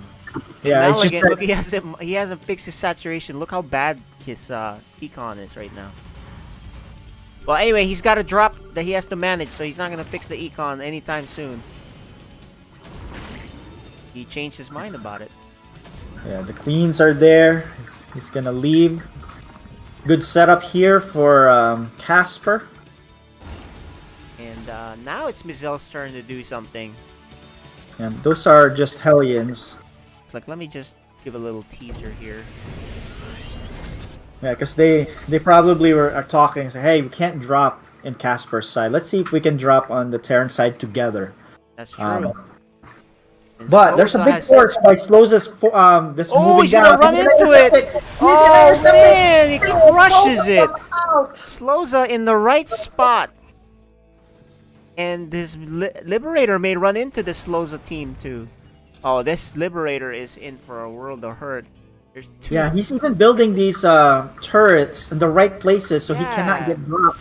Dude, the Viking starts the show. Oh, but it's not done yet. He's going all the way to the main base. There's turrets there. Mizelle's gonna try to do something with the Hellions, but look how many turrets there are. Yeah, but look, the Hellions they're managed to be dropped. There's a turrets there, which is good, but they're still running around. They need to deal with this because these Hellions can kill workers rather quickly. All right, nice turrets there. I think he's gonna deal with this. Nice cleanup Finally, nice cleanup. I think they're in good shape. They're ahead. Wow. They have 3 bases each. That's a turnaround. Turn around for the old and gold. They got some fight in them, guys. They may be old, but they ain't dead yet. Yep. So battle cruisers are in production though. So Sir Maligan really needs this 3rd base. I don't know why they keep ignoring their pocket expansion in the bottom left, but instead he really wants that gold. Sir Maligan does, and he needs that. Yeah, he needs a 3rd base to really, so he can have the economy to pump out these battle cruisers. Yeah, and Mighty Ant is not gonna finish that off because it flew over the Overlords and they know, hey, they're trying it again, and he drops the mules, which obviously are wasted right now. It'll get one trip. That's it. Only got 1 trip out of it, and it's gone. But they did get another base up front. Mizelle did. That's the good news. Yeah, but look at that. That's a big army there. Do they have enough tanks? They do have 2, 3, 4. So there are 4 tanks here. So I think he'd be okay if it's only the Zerg attacks. But if they work together, is that it for Sloza's army? Sloza needs more army, that's for sure. Yeah, if he sends everything Oh, they're over there. Okay, they're gonna go. So if he goes, they'll crush that base, and economically they're way ahead. Let's see if they decide to pull the trigger. Do they know about this base? Well, they know about. Well, yeah, they know it's about gonna it. be on the way. So. Yeah, there's sensor towers there. It's like, hey guys. That's the biggest tell whether there's a base there or not, is when the Taran puts a sensor tower in a specific spot. This could be their move. They really gotta go. They can't just dilly-dally around in here. Oh, there it is. They know. And let's see the reaction. They wipe this out. I think they win. But they gotta go all together. The Lings gotta go. Oh, look at the... Oh, wow. What a beautiful... And the tank as well. Here it is. That is a nice move. Yeah, this is gonna do it for Old and Gold here. Well, maybe not exactly just yet, but he's definitely take a huge lead. Yeah, but you know, and they're trying to save it. They lose so many units too, right? That's the thing. Yeah, but this is Legacy of the Void, right? Where 12 and a half minutes into the game, your main is mined out. Yeah. Right? Nice job. Old and Gold strikes back. Yeah, so both Old and Gold players are way over 100 supply, and Benzel are just trying to get there. Alright, so they move back. You know what? I don't mind this. Just not bad. Max out and then go again. Yeah, and also if you're your Zerg, go to get to lair. Look at all those spores. Does he have Hive already? Oh, no, he does not. But look at all those spores on each of the bases. Yeah, right? Not look gonna at this. Drop, dude. He's like, no, dude. I'm tired of your drops. I think he was anticipating the teleport by the battle cruiser too. Yeah. Oh my goodness. Yeah, that's not gonna work now. All right. Okay. So they're in a good spot here. Yeah, they even got lurkers. This is really good. Look at these sensor towers. There's just so many of them. I really have to ask them why they're really bending over backwards not to take their bottom left base. They forgot. I'm telling you, they just forgot. That's the only reason. I mean, Malagate goes all the way to the gold or all the way to the top left area, but not next to his base. He totally forgot it. So. All right, but they do have to be careful here because they do have the supply lead, but they don't want to wait until all of them are 200 supply. Yeah, right? you don't want to be maxed out versus max out because guess who executes better? Hive coming for the Zerg. That's good. Yeah, but let's see what kind of hide units is he gonna be making here, right? That will help him with this Vipers. attack. Gotta do the Vipers and you gotta do the Lurker upgrades. Right. Maybe So the even Lurker some upgrades definitely. The Vipers, it takes some some control on really making that work. And if you're not comfortable, you just lose them and you just lose that 200 gas easily, right? Yeah. But since he already has Lurkers, he really needs to get those Lurker upgrades. Yeah, they're checking the gold. They're like, oh, these old and gold don't take the gold. Mighty Ant with a new expansion, looking good. This may be the best Mighty Ant's played all season to me, right? This is one of his best games. Yes, this is Oh, here it is. They're catching but unsieged. But they have to keep going. They do siege their own tanks. Here's the big attack. I don't think they have enough tanks to stop this. But the battle cruisers are coming. But, Mighty Ant has so many Vikings. Oh, but he's not shooting. He's gotta shoot though. He's gotta shoot. He just left his buddy behind. He's like, no, dude, I'm not gonna help you. See ya. Oh man, I think he could have done something. I guess he was afraid of the Thor. Yeah, but you know what? That was not Casper good. is still making a ton of Hydras, and they reset the tank count by Oh, that's true. Yeah, yeah. right? Lizelle, So 2 there's tanks here, but they gotta go soon though. Yeah, these BCs are gonna be a pain. And what continuously Sloza is making a Raven and Vikings. Okay, he's still going Strapped Vikings. for gas. Sloza's really strapped for gas. He really Dude, needs to get. he doesn't gas realize he is supply blocked. That's why he hasn't been making anything. Okay, so he does make 2 more depots. Yeah, but he needs to get the gases on his 4th base. Yep, he's doing that now. Yeah. This is a pretty good second game for Old and Gold. Look, they haven't even taken this base. That's how conservative the Old and Gold is. Alright, so now Benzel is the they're one gonna try to move out. There are more tanks now because they had a lot of building cycles. I think they're a really good anti-air. However, it's these Thors and tanks that's the scary part. You can't fight where the tanks are. You're gonna need Blinding Cloud, man. Yeah, you do. That's why the Vipers really shine. He's gonna try to do a wraparound.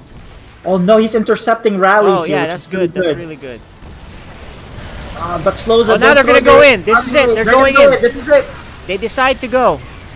The Vikings need to shoot. The Lynx really added the perfect complement here because the Lynx allowed the other tanks to shoot each other. Yep. And that forces a recall or teleport. After all said and done, more Lynx are in production. I think he's just at this stage in the game, unless you're really strapped for gas, you need to reinforce your units with something a little bit more powerful than the Lynx because there's a big mech army on the other side. Maybe it's one of those Zerg things where you just in your head, let me just make. Yeah, and so if you look at that, his armor is still at 0 upgrades, right? Yeah, I don't think he's forgotten all about that. Or maybe if you use that now to just go around the map and start clearing out these bases, that would be a good use of it. That's what he's gonna do. But Mizel's already preempting that, right?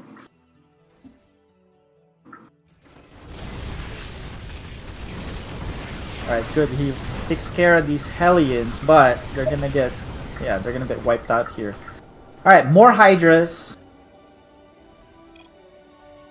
Sneaky tank. I have no idea what he's talking about. I think on the yeah, we missed that. I think there was a leftover tank that was shelling at them. Somewhere. Alright, so with this big map now, You know, everything's spread out. This is the good time to start utilizing Nidus. Yeah, Nidus would be good. Especially at this base, as Warbun pointed out, that's not taken.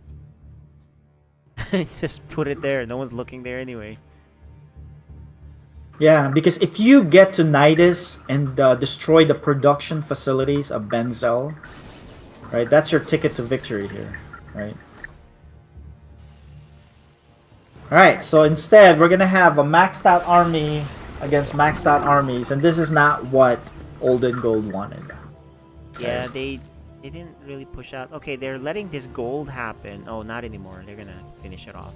This is the third attempt by Malagit to get this gold. But the big army is moving for Benzel in the middle of the map, so he needs to get back there ASAP. Tanks are sieged. The good news for Sloza. But Oh yeah, you're right.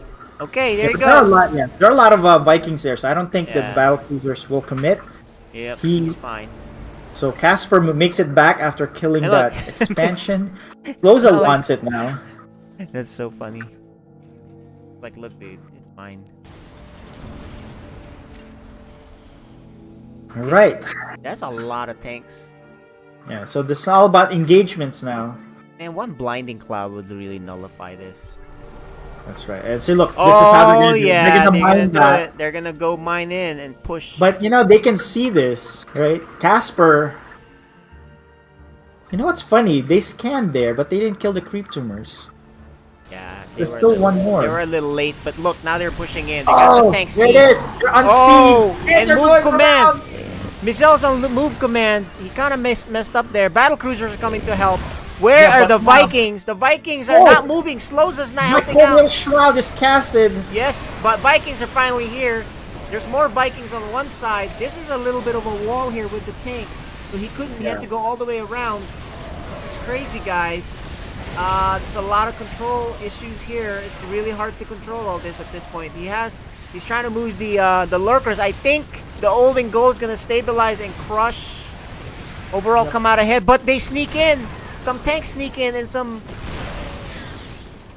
Hellbats sneak in their base. The Vikings are in pursuit. Nope, they back off, but they need to clean up this other base, and they do. They'll clean up the home base. Reset the count again. Here's the thing. You know, Mighty Ann has so much money. So that's good for him. That's right.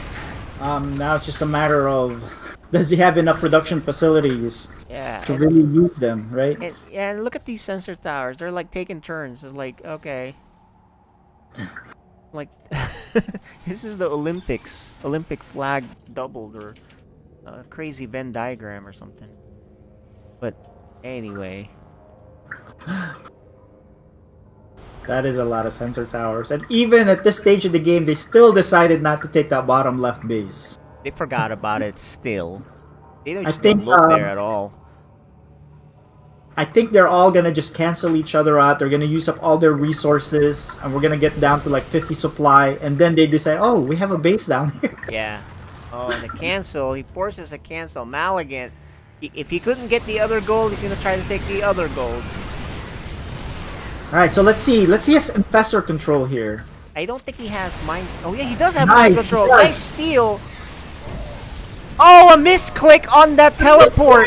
He didn't mean that. I think he meant to go either do the Yamato, because I've done that mistake before. That's how I recognize it, and he's gonna lose those battle cruisers. Yeah, I make a mistake of grouping them with my Marines, and I try to stem my Marines, and they're the same, they're the same letter T. Yeah. And then they teleport. There's some fights on this side. Supply-wise is the tail here. Oh Yeah. man, 2 feet in your chest has a very low supply. Yeah, I And think he has no money. Yeah, he doesn't.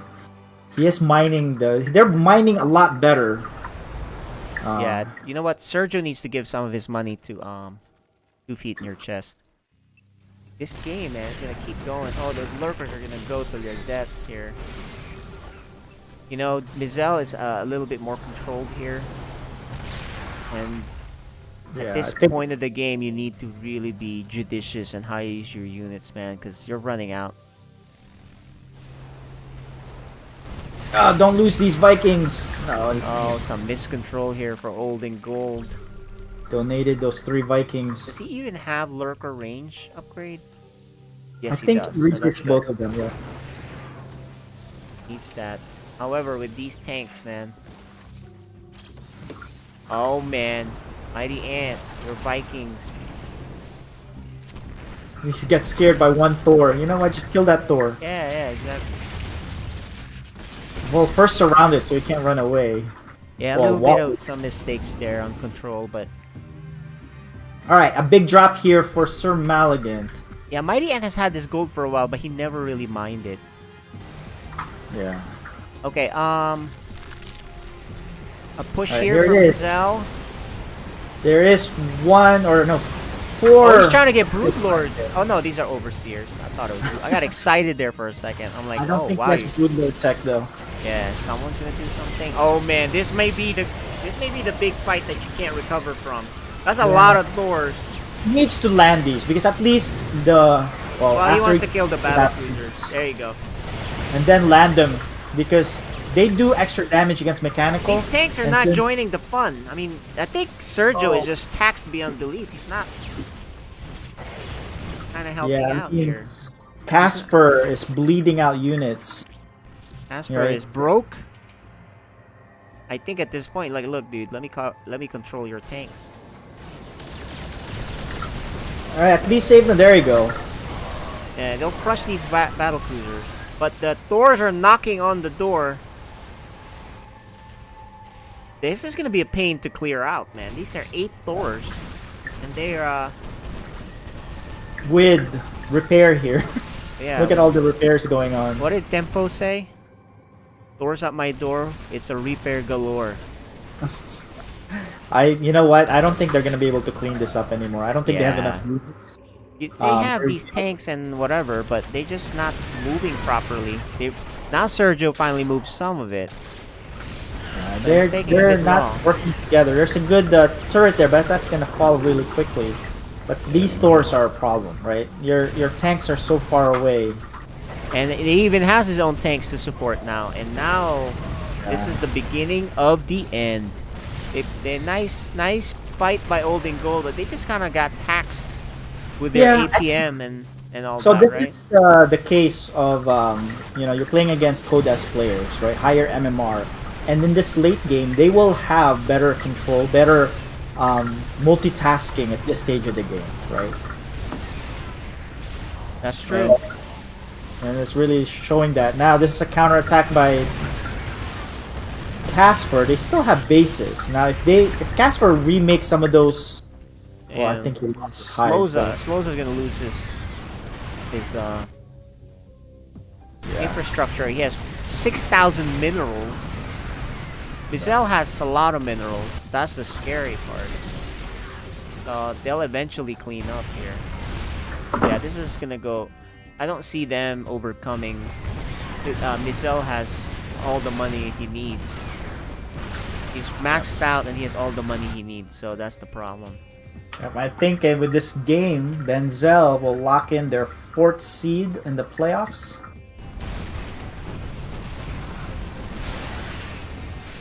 Yeah, and they'll clean up this last ditch attempt by Zerg, and we're gonna see Code S. Code S match after this with Mizel playing again. Super team. I think you have the wrong super team. But either way, welcome to the playoffs.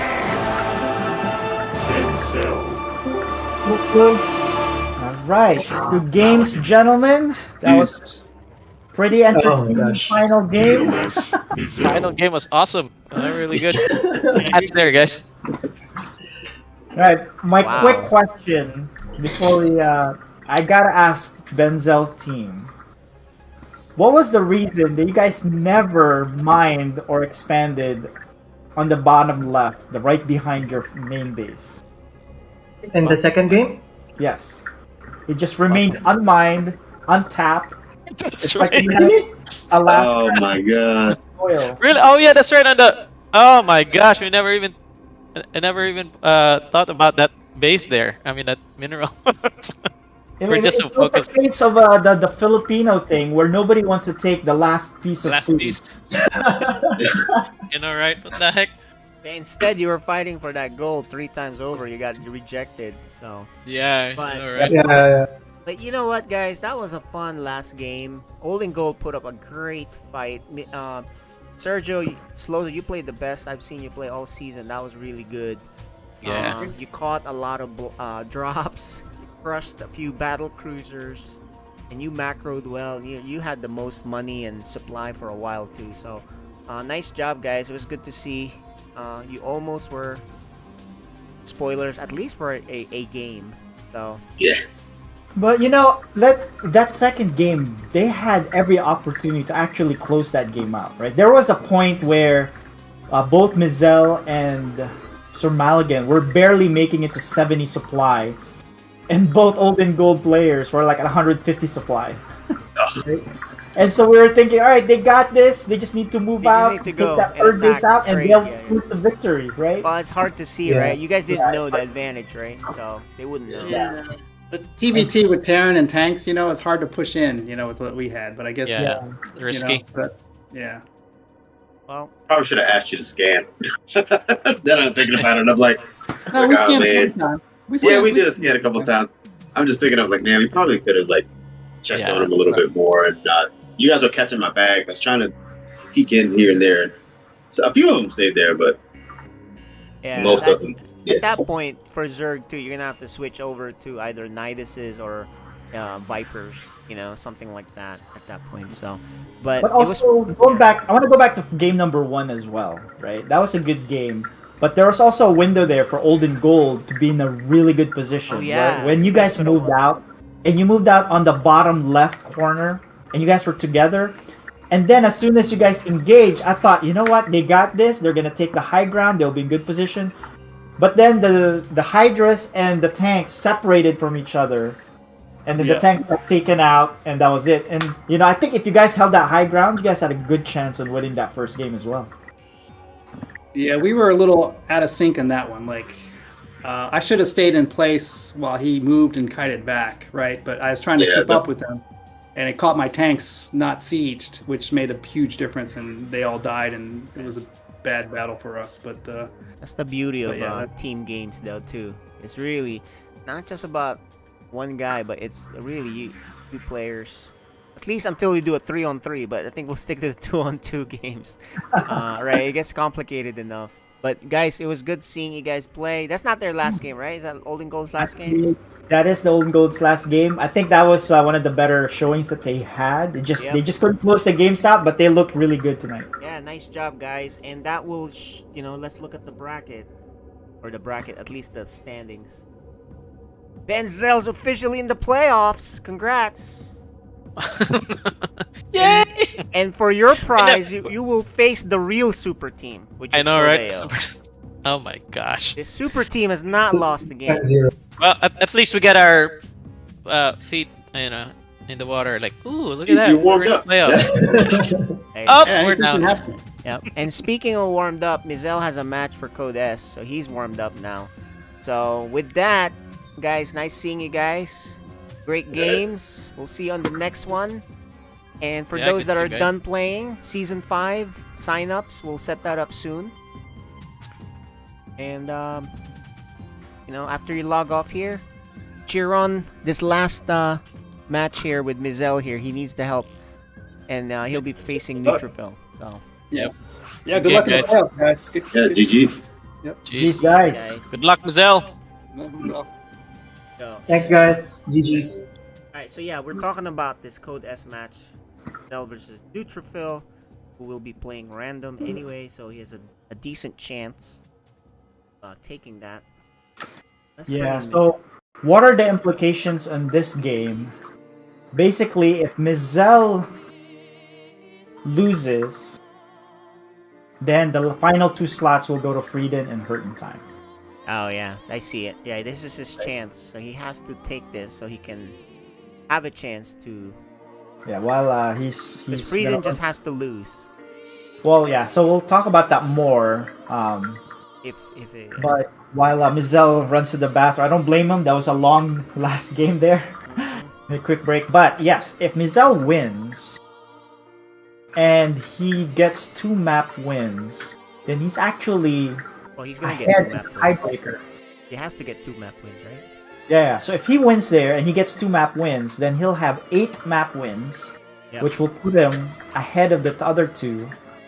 And it'll really depend on Frieden's game on Wednesday. That's really crazy. He can go from being completely out. Yeah, it's all about the map wins. To But leapfrogging the last 2. we don't want to count the eggs here before they're hatched. He is facing Neutrophil, so let's bring in Neutrophil here as well. Alright, so while we're waiting for Mizel to run to the bathroom, we have Neutrophil here. Actually, let's wait for Mizel, so I'm gonna have them both here. There are map selections already too. You Yes, can they see, do. So, we're gonna see Blackburn, guys. If we get to game 3. If we get there, we'll get to see the rarely seen map, Blackburn, which, you know, it's gonna get phased out already. New map pools coming out. Yep. Nobody really wanted to play this.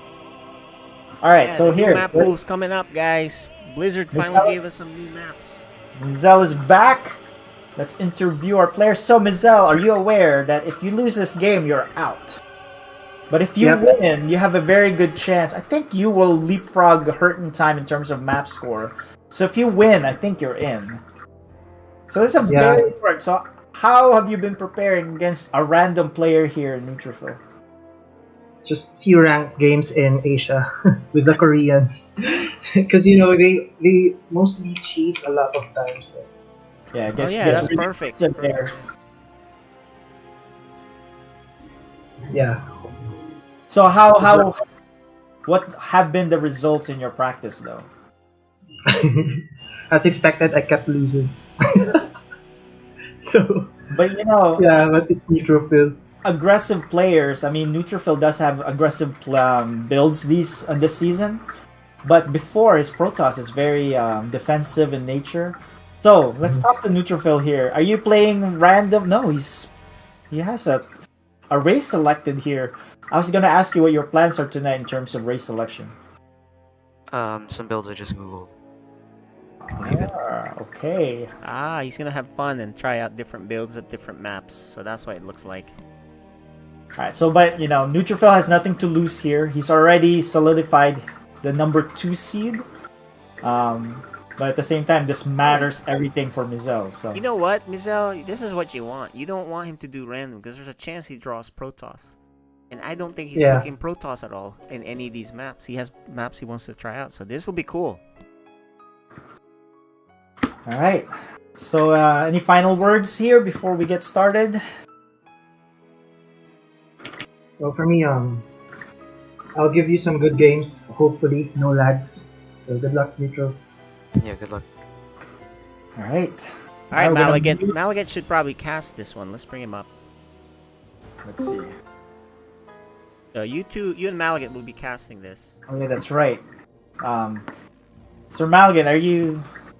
Well, there he is. Got the Under Armour casting ready to go. The hat. So you guys have fun. And deafen the players. We'll talk to you guys after the match. Good luck, have fun. Good luck. Alright, let's get started. Let's see, we're just waiting for... There you go. Sir Maligan's joined our lobby. And off we go. Nice. Alright, so we'll just turn off our videos here. It's just the 2 players.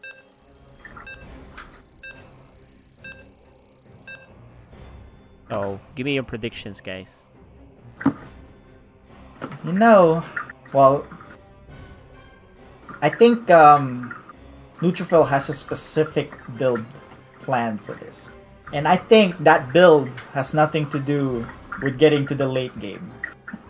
And so Mizel just needs to brace for impact, dots his I's and crosses T's for a defensive setup. That's and right. I think he'll be in good position. Alright, well guys, this is the Code S, the last match. Take it away, gentlemen. Alright, let's first introduce our players. on the bottom left corner of 2000 Atmospheres, who's already started to play other races other than Protoss with the pool first. The Red Zerg, he is.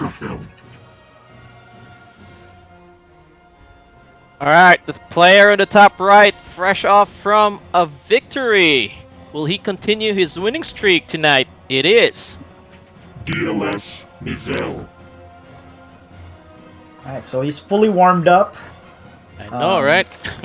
He's Too ready much to action. go. But look at this. Ooh. Full first. Double gas. I think this is Double going to gas. be a Baneling Bust Or a or a knight. Roach Ravager. Okay. No intention to taking his natural. I think this is gonna be a Roach build because if he wanted to do a Baneling Bust, he needs that extra larva. There it is, right? Roach. If you're gonna do a Baneling Bust, you need the extra larva to produce the lings. And since he had no intentions of making a second hatchery, this is all roaches because you don't need as much larva, right? Yeah. You know, this is the good example of why you scout. Imagine if I'm pretty sure Mizel is not gonna scout. Oh, he There sent it the is. scout. There it is. Yay! But it's a it's a Marine expand, which is not good. You know why? He's gonna get crushed with this. You need a tank. Yes, you need a tank. And Oh let's my see. gosh. Is he gonna build? Let's see if he builds an add-on. No, so he hasn't. He's gonna wait for the Marine to finish. But so the Marine's gonna supply block. I don't think it's gonna be able to kill it. So there it is. He has identified what's going on. I need to check out that roach, Warren. Look at that. He cancels the Marine. Did he cancel it or did it ffinish? Oh, he canceled the expansion. There it is. There's the factory. He knows there's something up. Oh, but not. You don't want the reactor. You want a tech lab because you want to Yeah, get. you want the tank ASAP. And you need to make bunkers at this point, Yeah. right? Well, This is gonna be a powerful push. And his tank is not gonna be ready by the time those Ravagers arrive. And a significant thing here that happened is that first Overlord that was getting shelled by that Marine survived, which means killed it. no, he didn't kill it. So that Yeah. means that is the spotter Overlord. That was very key. He needed to kill that. Should have sniped it. Oh no! Make a tech lab ASAP. He's gonna. You need a tank here. There's the tech lab. So it's gonna be a while before tanks. Now he can just build it from afar. You want to hit multiple buildings at the same time, but he still doesn't have vision. He needs to move that Overlord, scoot it to the right a little bit. It's losing time here. Yeah, he needs to hit at least. There you go. Repair. Why is he not making a? He's not making a tank. Still no tanks. Why is he making a? But this is not executed very efficiently for neutrophil. Now more Ravagers are coming in. Alright, man, it's a cyclone actually. So yeah, why is he making a cyclone? I don't mind this as well because tanks, if you don't position them perfectly, they can get be piled sniped. out easily, right? Yeah. Oh, he loses a Ravager. Oh, he loses one Ravager. Alright, so he's gonna take out one Ravager really quickly. One more. Nice. Good move here for Mizel. Alright, you know what? I think Mizel's in good shape. Although he's supply blocked and he cannot make a tank, he does a call down so he can. Oh, it's still supply blocked. I think he lost what? Oh wait, he only lost one. Yeah, he lost one, but supply. yeah. So he was negative for a while. Man, those files. Oh. Yeah, you don't want to lose any of these Ravagers. Repair that. Yeah. How many did he lose? I think he lost 3 already. Yeah, he lost. So this is curious though. I mean, Neutrophil made a Spore. I don't know if he canceled it, but I think he was worried that there was gonna be some Liberator counter. Yeah. Man, those Cyclones are good. Huh? I never knew a good Cyclone be a good defense for that type of assault. It takes a good micro to dispel the lock on. So right here. I think this spell here. He lost his spotter. He's just gonna go back home now. Mizel's in good shape. I think Neutrophil didn't execute this the best way he could have. Yeah. Right? See, the Just thing is, needs to when you go have Ravagers like this, he's gonna lose all of these now.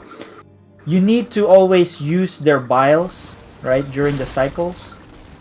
And I don't think he was. I think he banked on winning right off the bat, and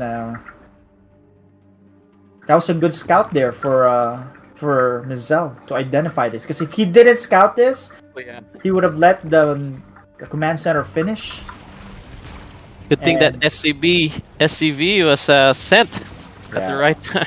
But you know, I mean, you should have already been anticipating that anyway, because Neutrophil picking Zerg already knows that there's something going on, right? Right. Finally, a tank. But how many links? There's just 6 links. It's not enough. Yeah, that's not enough. I Yes, mean, I it's think not he's enough. okay here with the queen and the spine coming out. Oh, time for hunting some OVs. Get out there! Get out there! What you doing? Yeah. Oh, he's gonna lose that. Yep, it's unfortunate. The tank is out, but there are Ravagers, so he can easily bile this, right? Just send a few to take the shots from the tank, and then you can bile it. And there it is. Is he gonna bile the tank? There's the bile. I don't know if that's enough though. You need to do one more shot. But I think you can just A move at this point. Oh, call some mule to repair. Nice. Oh, but you know what? He can just simply bile it from afar. Oh, he didn't repair. Oh, boop. Too bad. Good move here for Neutrophil. So, we are past the early stages here, the early shenanigans. Now we're going... Whoa, actually, there's even more. Neutrophil's gonna double down with the Nidus. He does have 2 Overlords on the other side. He has one in overlooking the main, but it might get picked up. No! Oh, it survives. 10 hit points. That was one more shot. Yeah, but you know what? Neutrophil's way behind worker count. Look at that. 18 drones against 32 SCVs. Yeah, because he's to do banking something on here, this. This is an all-in Nidus at this point, because he's not making any more drones, right? His goal is to Nidus the main and be on top of production. Yeah. He needs to make this work. There it is. The Nidus is being built. Right, there it is. Mizel sees it. sees it. Yeah. Good. Right. So he's gonna be able to deny this, and shows the hand of Neutrophil, and Neutrophil's like, alright, that's not gonna work. Let me drone up again. Yeah. Makes 5 drones. Yeah, but I think you know, Mizel is in a good spot right now. Oh yes, I mean, anytime you're behind in workers against Taran, that's not a good sign, right? And then the Taran that has a good macro setup already. Yeah, a good macro get his build. third. Zerg doesn't even have his third, or he's not even thinking about third right now. He's just trying to drone and make sure he doesn't die in the next few minutes. He does still have the Nidus, so maybe he can. At some He's gonna Nidus there in the top. There it is. Yeah, there it is. Well, he's gonna get spotted real quick with that. Let's yeah, see. but does he see it? Because right now, Mizel. Oh, he does see it. Because Mizel is busy going across the map here. Yeah, with his own dropship. So it's gonna finish. So he needs to target on that Nidus. Oh, he's not targeting the Nidus. He needs to target the Nidus to shut it off. I guess he's busy too with his drop. Yeah, he's busy with this. He's just gonna tap out GG. Yeah, GG. Good defense there, Mizel. Very good defense. I think Neutrophil's plan B or plan C doesn't exist. He's like, alright, I just gotta keep going. Yeah. That was a good read too by Mizel, knowing what's coming.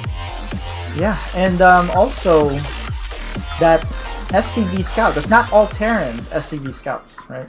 Mm-hmm. That's a good call there. But at the same time, like I said, if you see Neutrophil picking Zerg, there's something up. You gotta send the SCV. Yeah. Yep. Alright guys, map 2 will be on Romanticide. Alright. One of the favorites, actually, right? Because that Romanticide is always being played in almost every match. What's the least... Do we have a stats already on what's the The most Yeah. hated map. I'm pretty The sure one we that- can tell that. The one that's after this one, if we get to the decider, which is Blackburn. That one is the least picked map. I see. And why is that? What's wrong with Blackburn? What do you think? Because as Taran, it's easy to... Hold on while I bring everybody in. I'll tell you the reasons. There's a gold there. There's some weird air thing in the middle. There's a lot of chokes.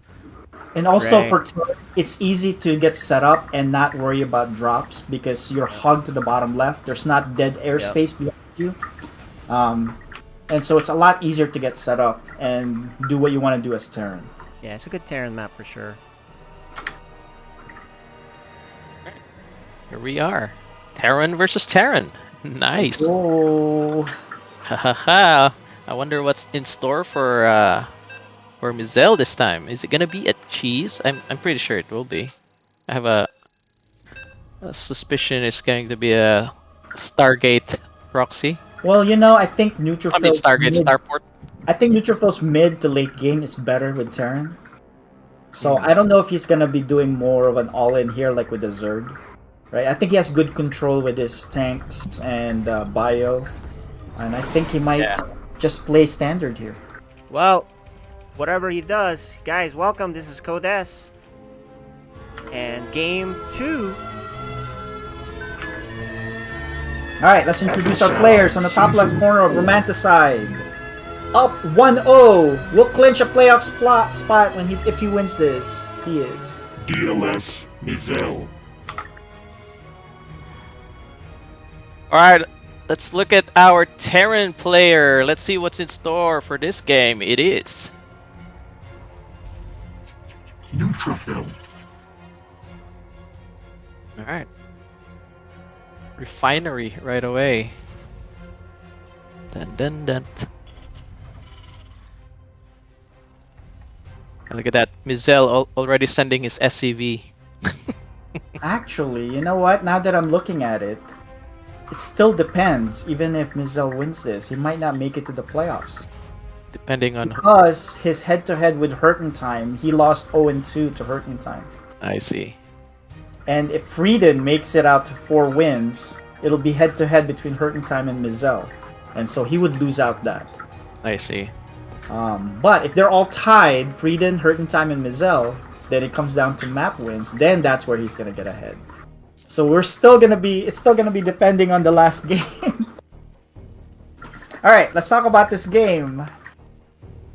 Mizel decides not to wall off. It is a TVT. It's a good block here, but I don't think Neutrophil was planning to get an add-on right away anyway, right? Because he dropped down his factory. Oh, oh, okay. That SCV died, so... Yeah, but look at this bunker, though. He sees a Reaper and a factory, but then decides to make a bunker. There you go, he cancels it. Yeah. Yeah, I was wondering what that for. I mean, I would understand if you're getting double barracks Reaper rush, right? You have to put a bunker because you can't fight the Reapers, right? When it's produced 2 at a time, and eventually they'll just snowball. Alright, so this is where, typically in TVT, the question is who's gonna go CC or who's gonna go Starport, right? And so Neutrophil decides Starport first, and Mizel wants to get the CC. The thing with the guy who goes Starport first, you need to do damage to offset that economic boost the other guy has, which you should be able to if you go Starport first, but you do need to go across the map and take advantage of that, right? If he sits there with his Starport and does nothing, then of course Mizel gets the better edge of this. And I like this. Mizel is actually making a Cyclone. Cyclone's a very good early defense unit, right? Yeah, I need to make Cyclones too. I haven't been using Cyclones that much. Yeah, I mean, they drop off in terms of scaling later on, but in the very beginning, they're good against drops. They're good against oracles. They're good against little, one-on-ones, basically. That Reaper just died. It was a suicide mission. All right, But it's so there okay. it is. This is how he's gonna leverage his starport advantage, is by dropping a mine with Marines, perhaps? Marines. Is he gonna pick up these Marines? Yes, there it is. He's gonna pick them up. No, he's not. Yeah, I think he's just gonna wait and just Alright. push. So looks like he's not going to, or Yeah. maybe he will go after the second starport. Second tank. And also the tank too, is waiting for the tank to come out, I guess. Yeah, 2 tanks get siege in front of their base, but Mizel does have his own tank. And looks like Mizel is gonna go mech here. Right? Okay, Alright, we here it go. is. This is actually, we've seen Neutrophil do this several times. Oh no, Neutrophil forgot his mine! And I think he's just gonna keep it there for defense, maybe. Yeah, he Or probably any forgot. run-bys. But Neutrophil's done this tank push timing a few times. If he can spot that lone tank and can drop right on top of it, and then he sieges, I think Mizel's in world of trouble, right? But he does have a Viking, so it'll discourage Neutrophil from just going on top. Yeah, the tanks of Mizel are nicely placed. One on the high ground, one on the main. Yeah, but look, he's gonna position already, and I think he can take that tank Oh. out really quickly. So he lost the tank right away, but he can gun down this Oh. tank. So you know what? Almost. Neutrophil's a good advantage, a good position here, but he does lose both medivacs, and he's killing a lot of SCVs? 4 SCVs go down. Not enough, but it was okay. But he did do disruption there. Mizel is gonna be. Huh? So okay. this I think micro Mizel here is for okay. Neutrophil, Yeah, but he does have a liberator. He can take that tank on the high ground On the with high the ground. liberator. Yeah, there's no Marines. Oh wait, yeah, there's no Marines for Mizel. Look at that. So there, just one Cyclone, I guess, for the. Yeah, because liberator. his barracks is not landed. That's why. Yeah. Alright, so Neutrophil's not using his liberator. Here he goes. No, Yeah, he's he not. No, he's going back. Yeah, he's afraid he's gonna get sniped by Marines. He doesn't know that there's no more Marines. Where did that liberator go? He's going. Where did it go? Oh, did it die? Oh, they're still there. There it is. Alright, it comes back when the Vikings are back. So that was very unfortunate here for. Yeah, he could have Neutrophil. used it early. Yeah, there were no Vikings for a long time there. I think he could have taken out those tanks, especially the one in the high ground. But instead, he's just gonna go back. And that's a miss micro here for Neutrophil, right? Really shows that his Protoss and his other races are not in the same level, right? Look at that. Mizel's already making his third CC. He's just gonna build on this. Neutrophil's making his third as well, on location, in fact. Oh yeah, look at that. He's making it.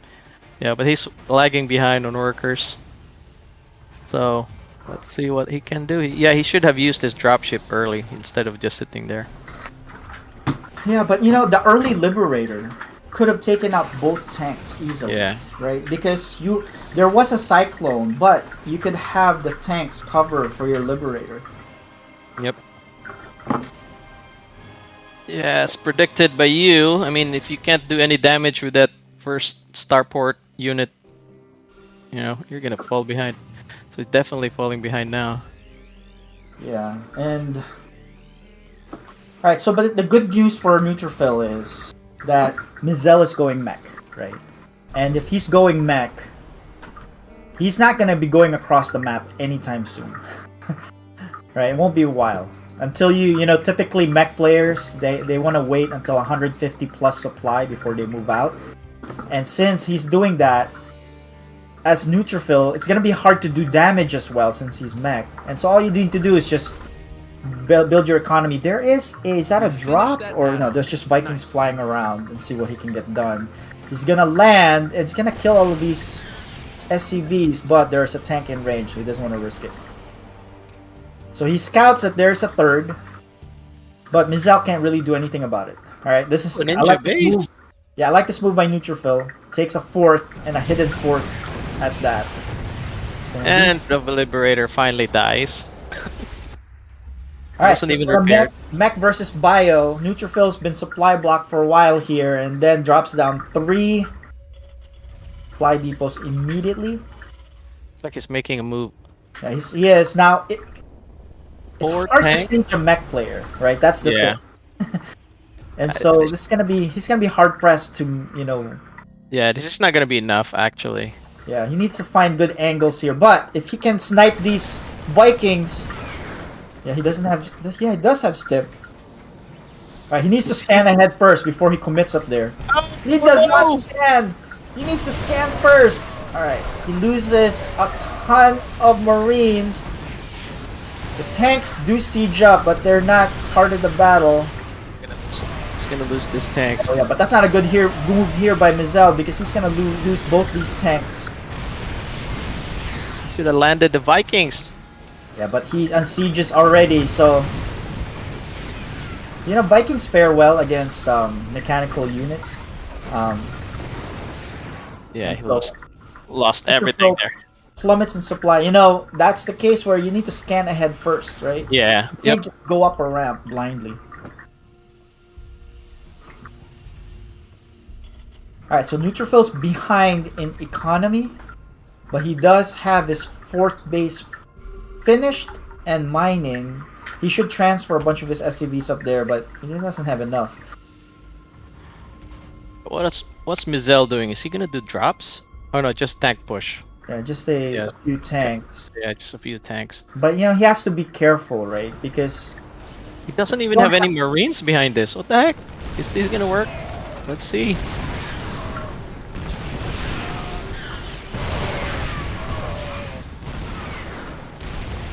Oh, the tank! The tank could have at least. Yeah, he could have taken out 1 or 2 tanks. Yeah, 1 or 2 tanks.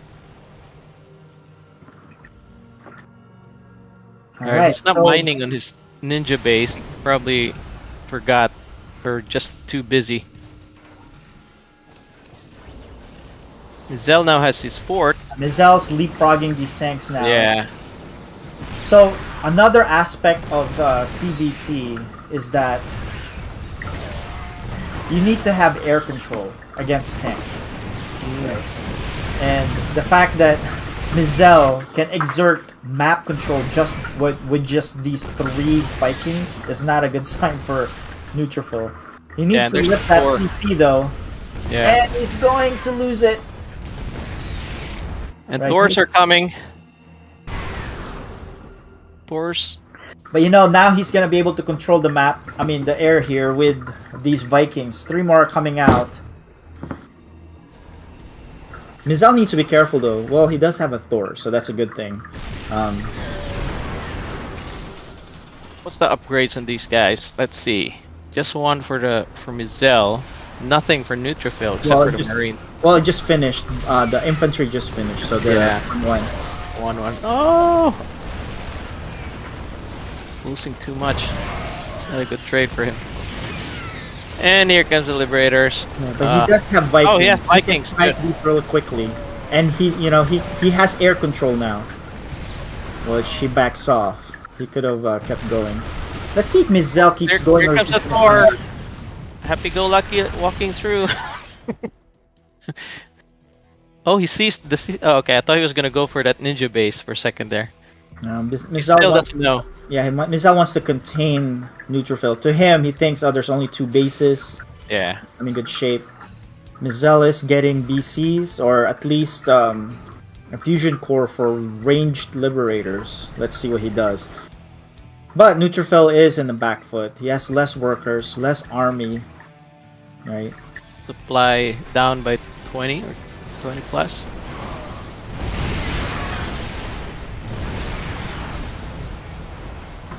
And this is a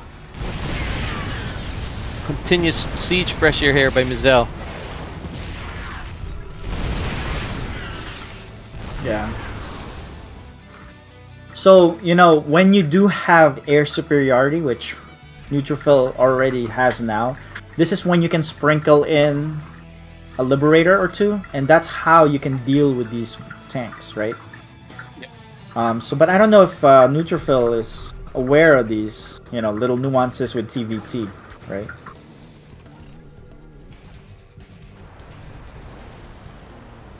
Alright, let's see. Is he gonna land these? He's leaving his tanks behind. Ooh. Yeah, that was pretty expensive though for Yeah. the Vikings. The Vikings are gonna be able to take out one, Whoa, two, two tanks. three. Oh, it looks like he's gonna take out one more. Oh, No, he shouldn't you have left. there. There's another tank there that's so low in health. Look at that. But, you know, I think this is the beginning of the end here. 4 battle Yeah. cruisers are in production because Mizel, his economy is just humming right now. Yeah. And Look at that. Factories, more factories are being landing on the forward base. Look at that. What is he doing? nah, he's gonna Make land it here, and he's. And it's closer. Well, you know what? No, he Yeah, there you go. shifted it. Oh, that's weird. Looks like he knows now about the ninja base. He sees the ninja base. No, he doesn't. No, he does not. Actually. Oh, he doesn't? Oh, he doesn't see it. That's so close. I know, but I don't think it matters now because Yeah. the quality of units that Mizel has. Yeah, right, Mizel has it's gonna- 6 bases. That's crazy. gonna put him in good position now to close this game. Yeah. Mineral field depleted. So this is just a good contain here by Mizel. And he's gonna take out the third, the other base that's being built. And he's taking his 7th.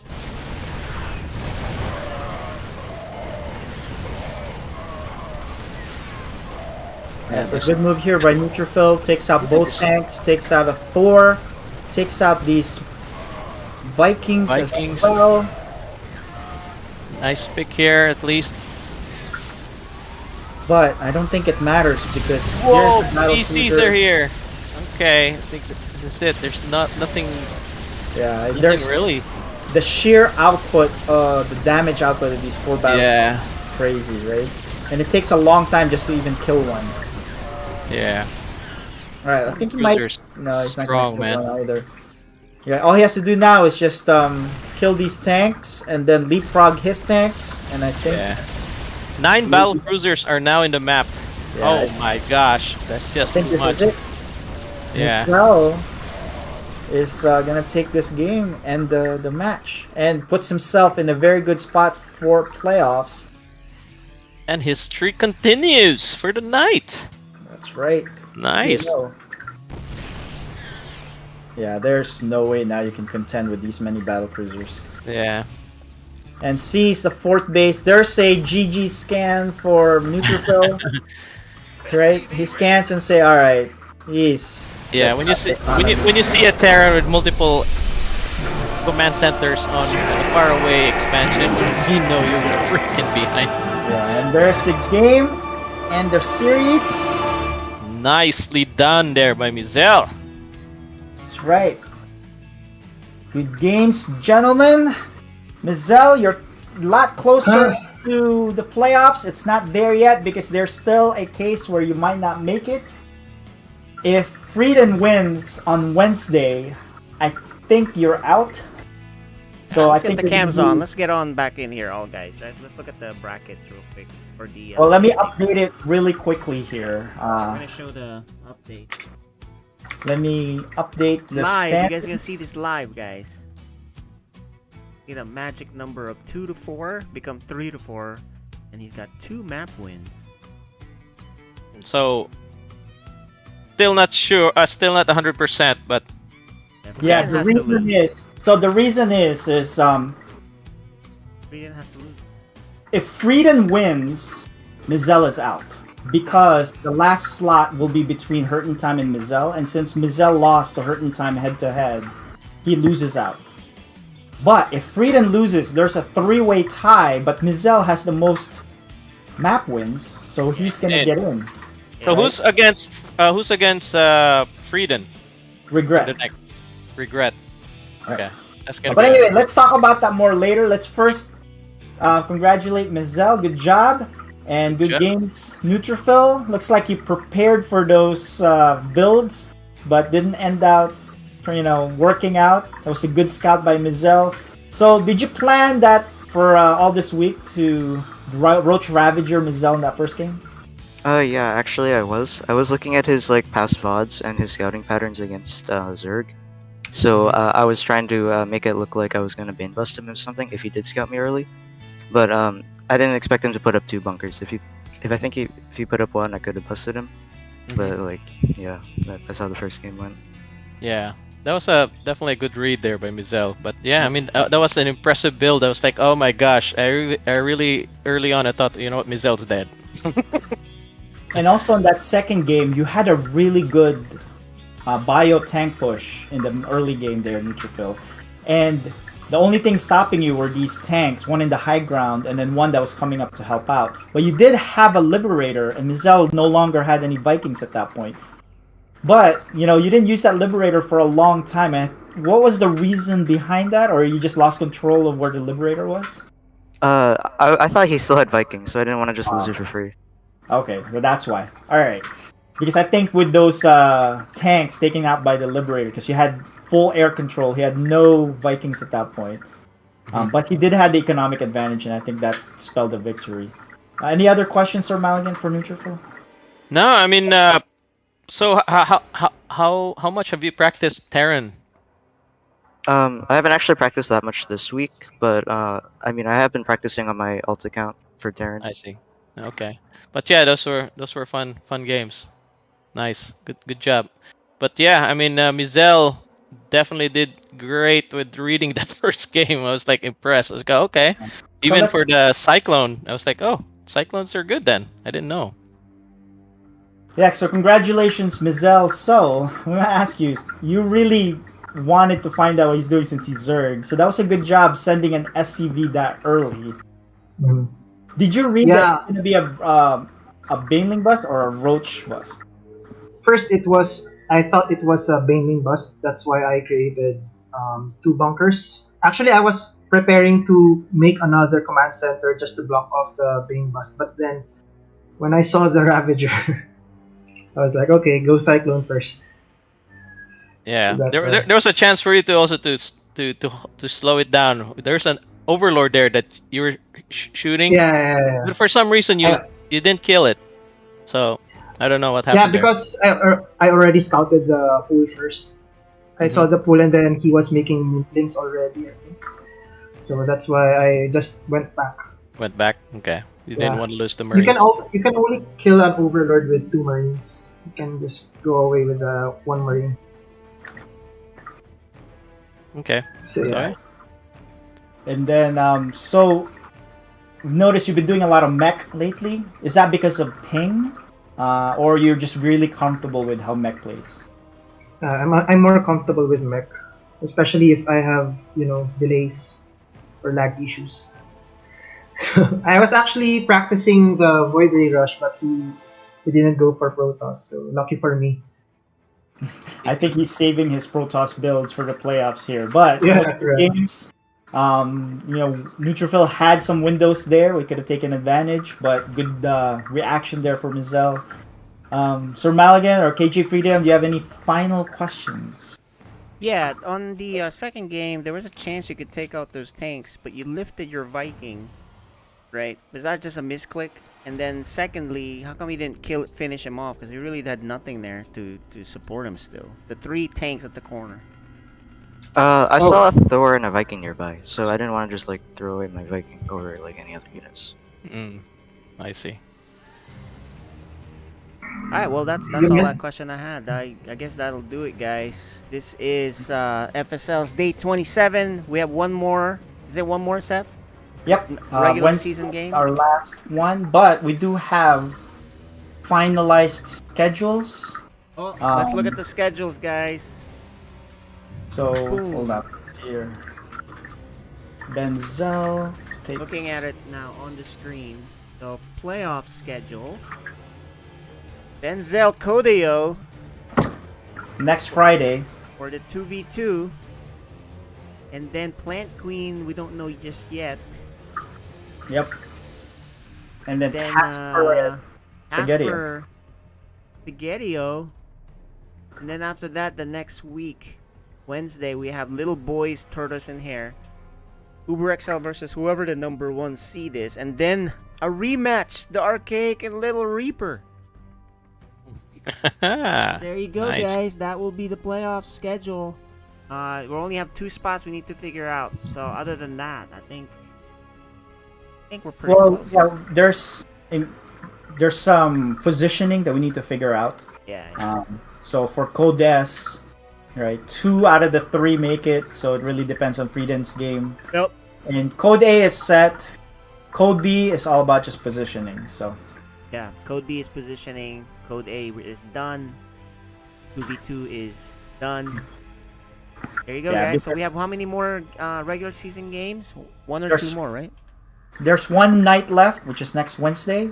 And who do we got then? Let's go look at the schedule, guys. The last one is Serious People, Tortoise and Hare. That's actually already completed. I have the replays for that, but it won't matter in the standings anymore since Benzel won. We'll just cast that. That'll be our casted game. Lucky Tigers 2 Blue will determine who's number 1.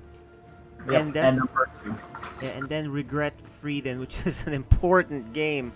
So obviously, Mizel's been rooting for Regret, and then he's in. But there you go. Should offer him some practice. But that'll do it, guys. This is FSL. Day 26. The last game of the regular season is the one that matters the most because it holds the fate of 3 players, right? Oh yeah, 3 players are waiting in the wings there. So cool. That last game is very important. That's how you want it, guys. And then we'll have the playoff graphics up, and then we you know what we could do too is a show match 2v2 also sometime. We'll figure that out when we have room for that. So we'll see, because we kind of just went with a schedule that goes right into the playoffs. Yep. And we didn't decide to put playoffs back a little bit, but yeah, it depends on how many games we got and all that. And maybe we do it right before we do the sign-ups for Season 5. But that'll do it for tonight's Day 27 matchups. We'll see you guys next Wednesday. All right, guys. Very important games. GG's. Good night.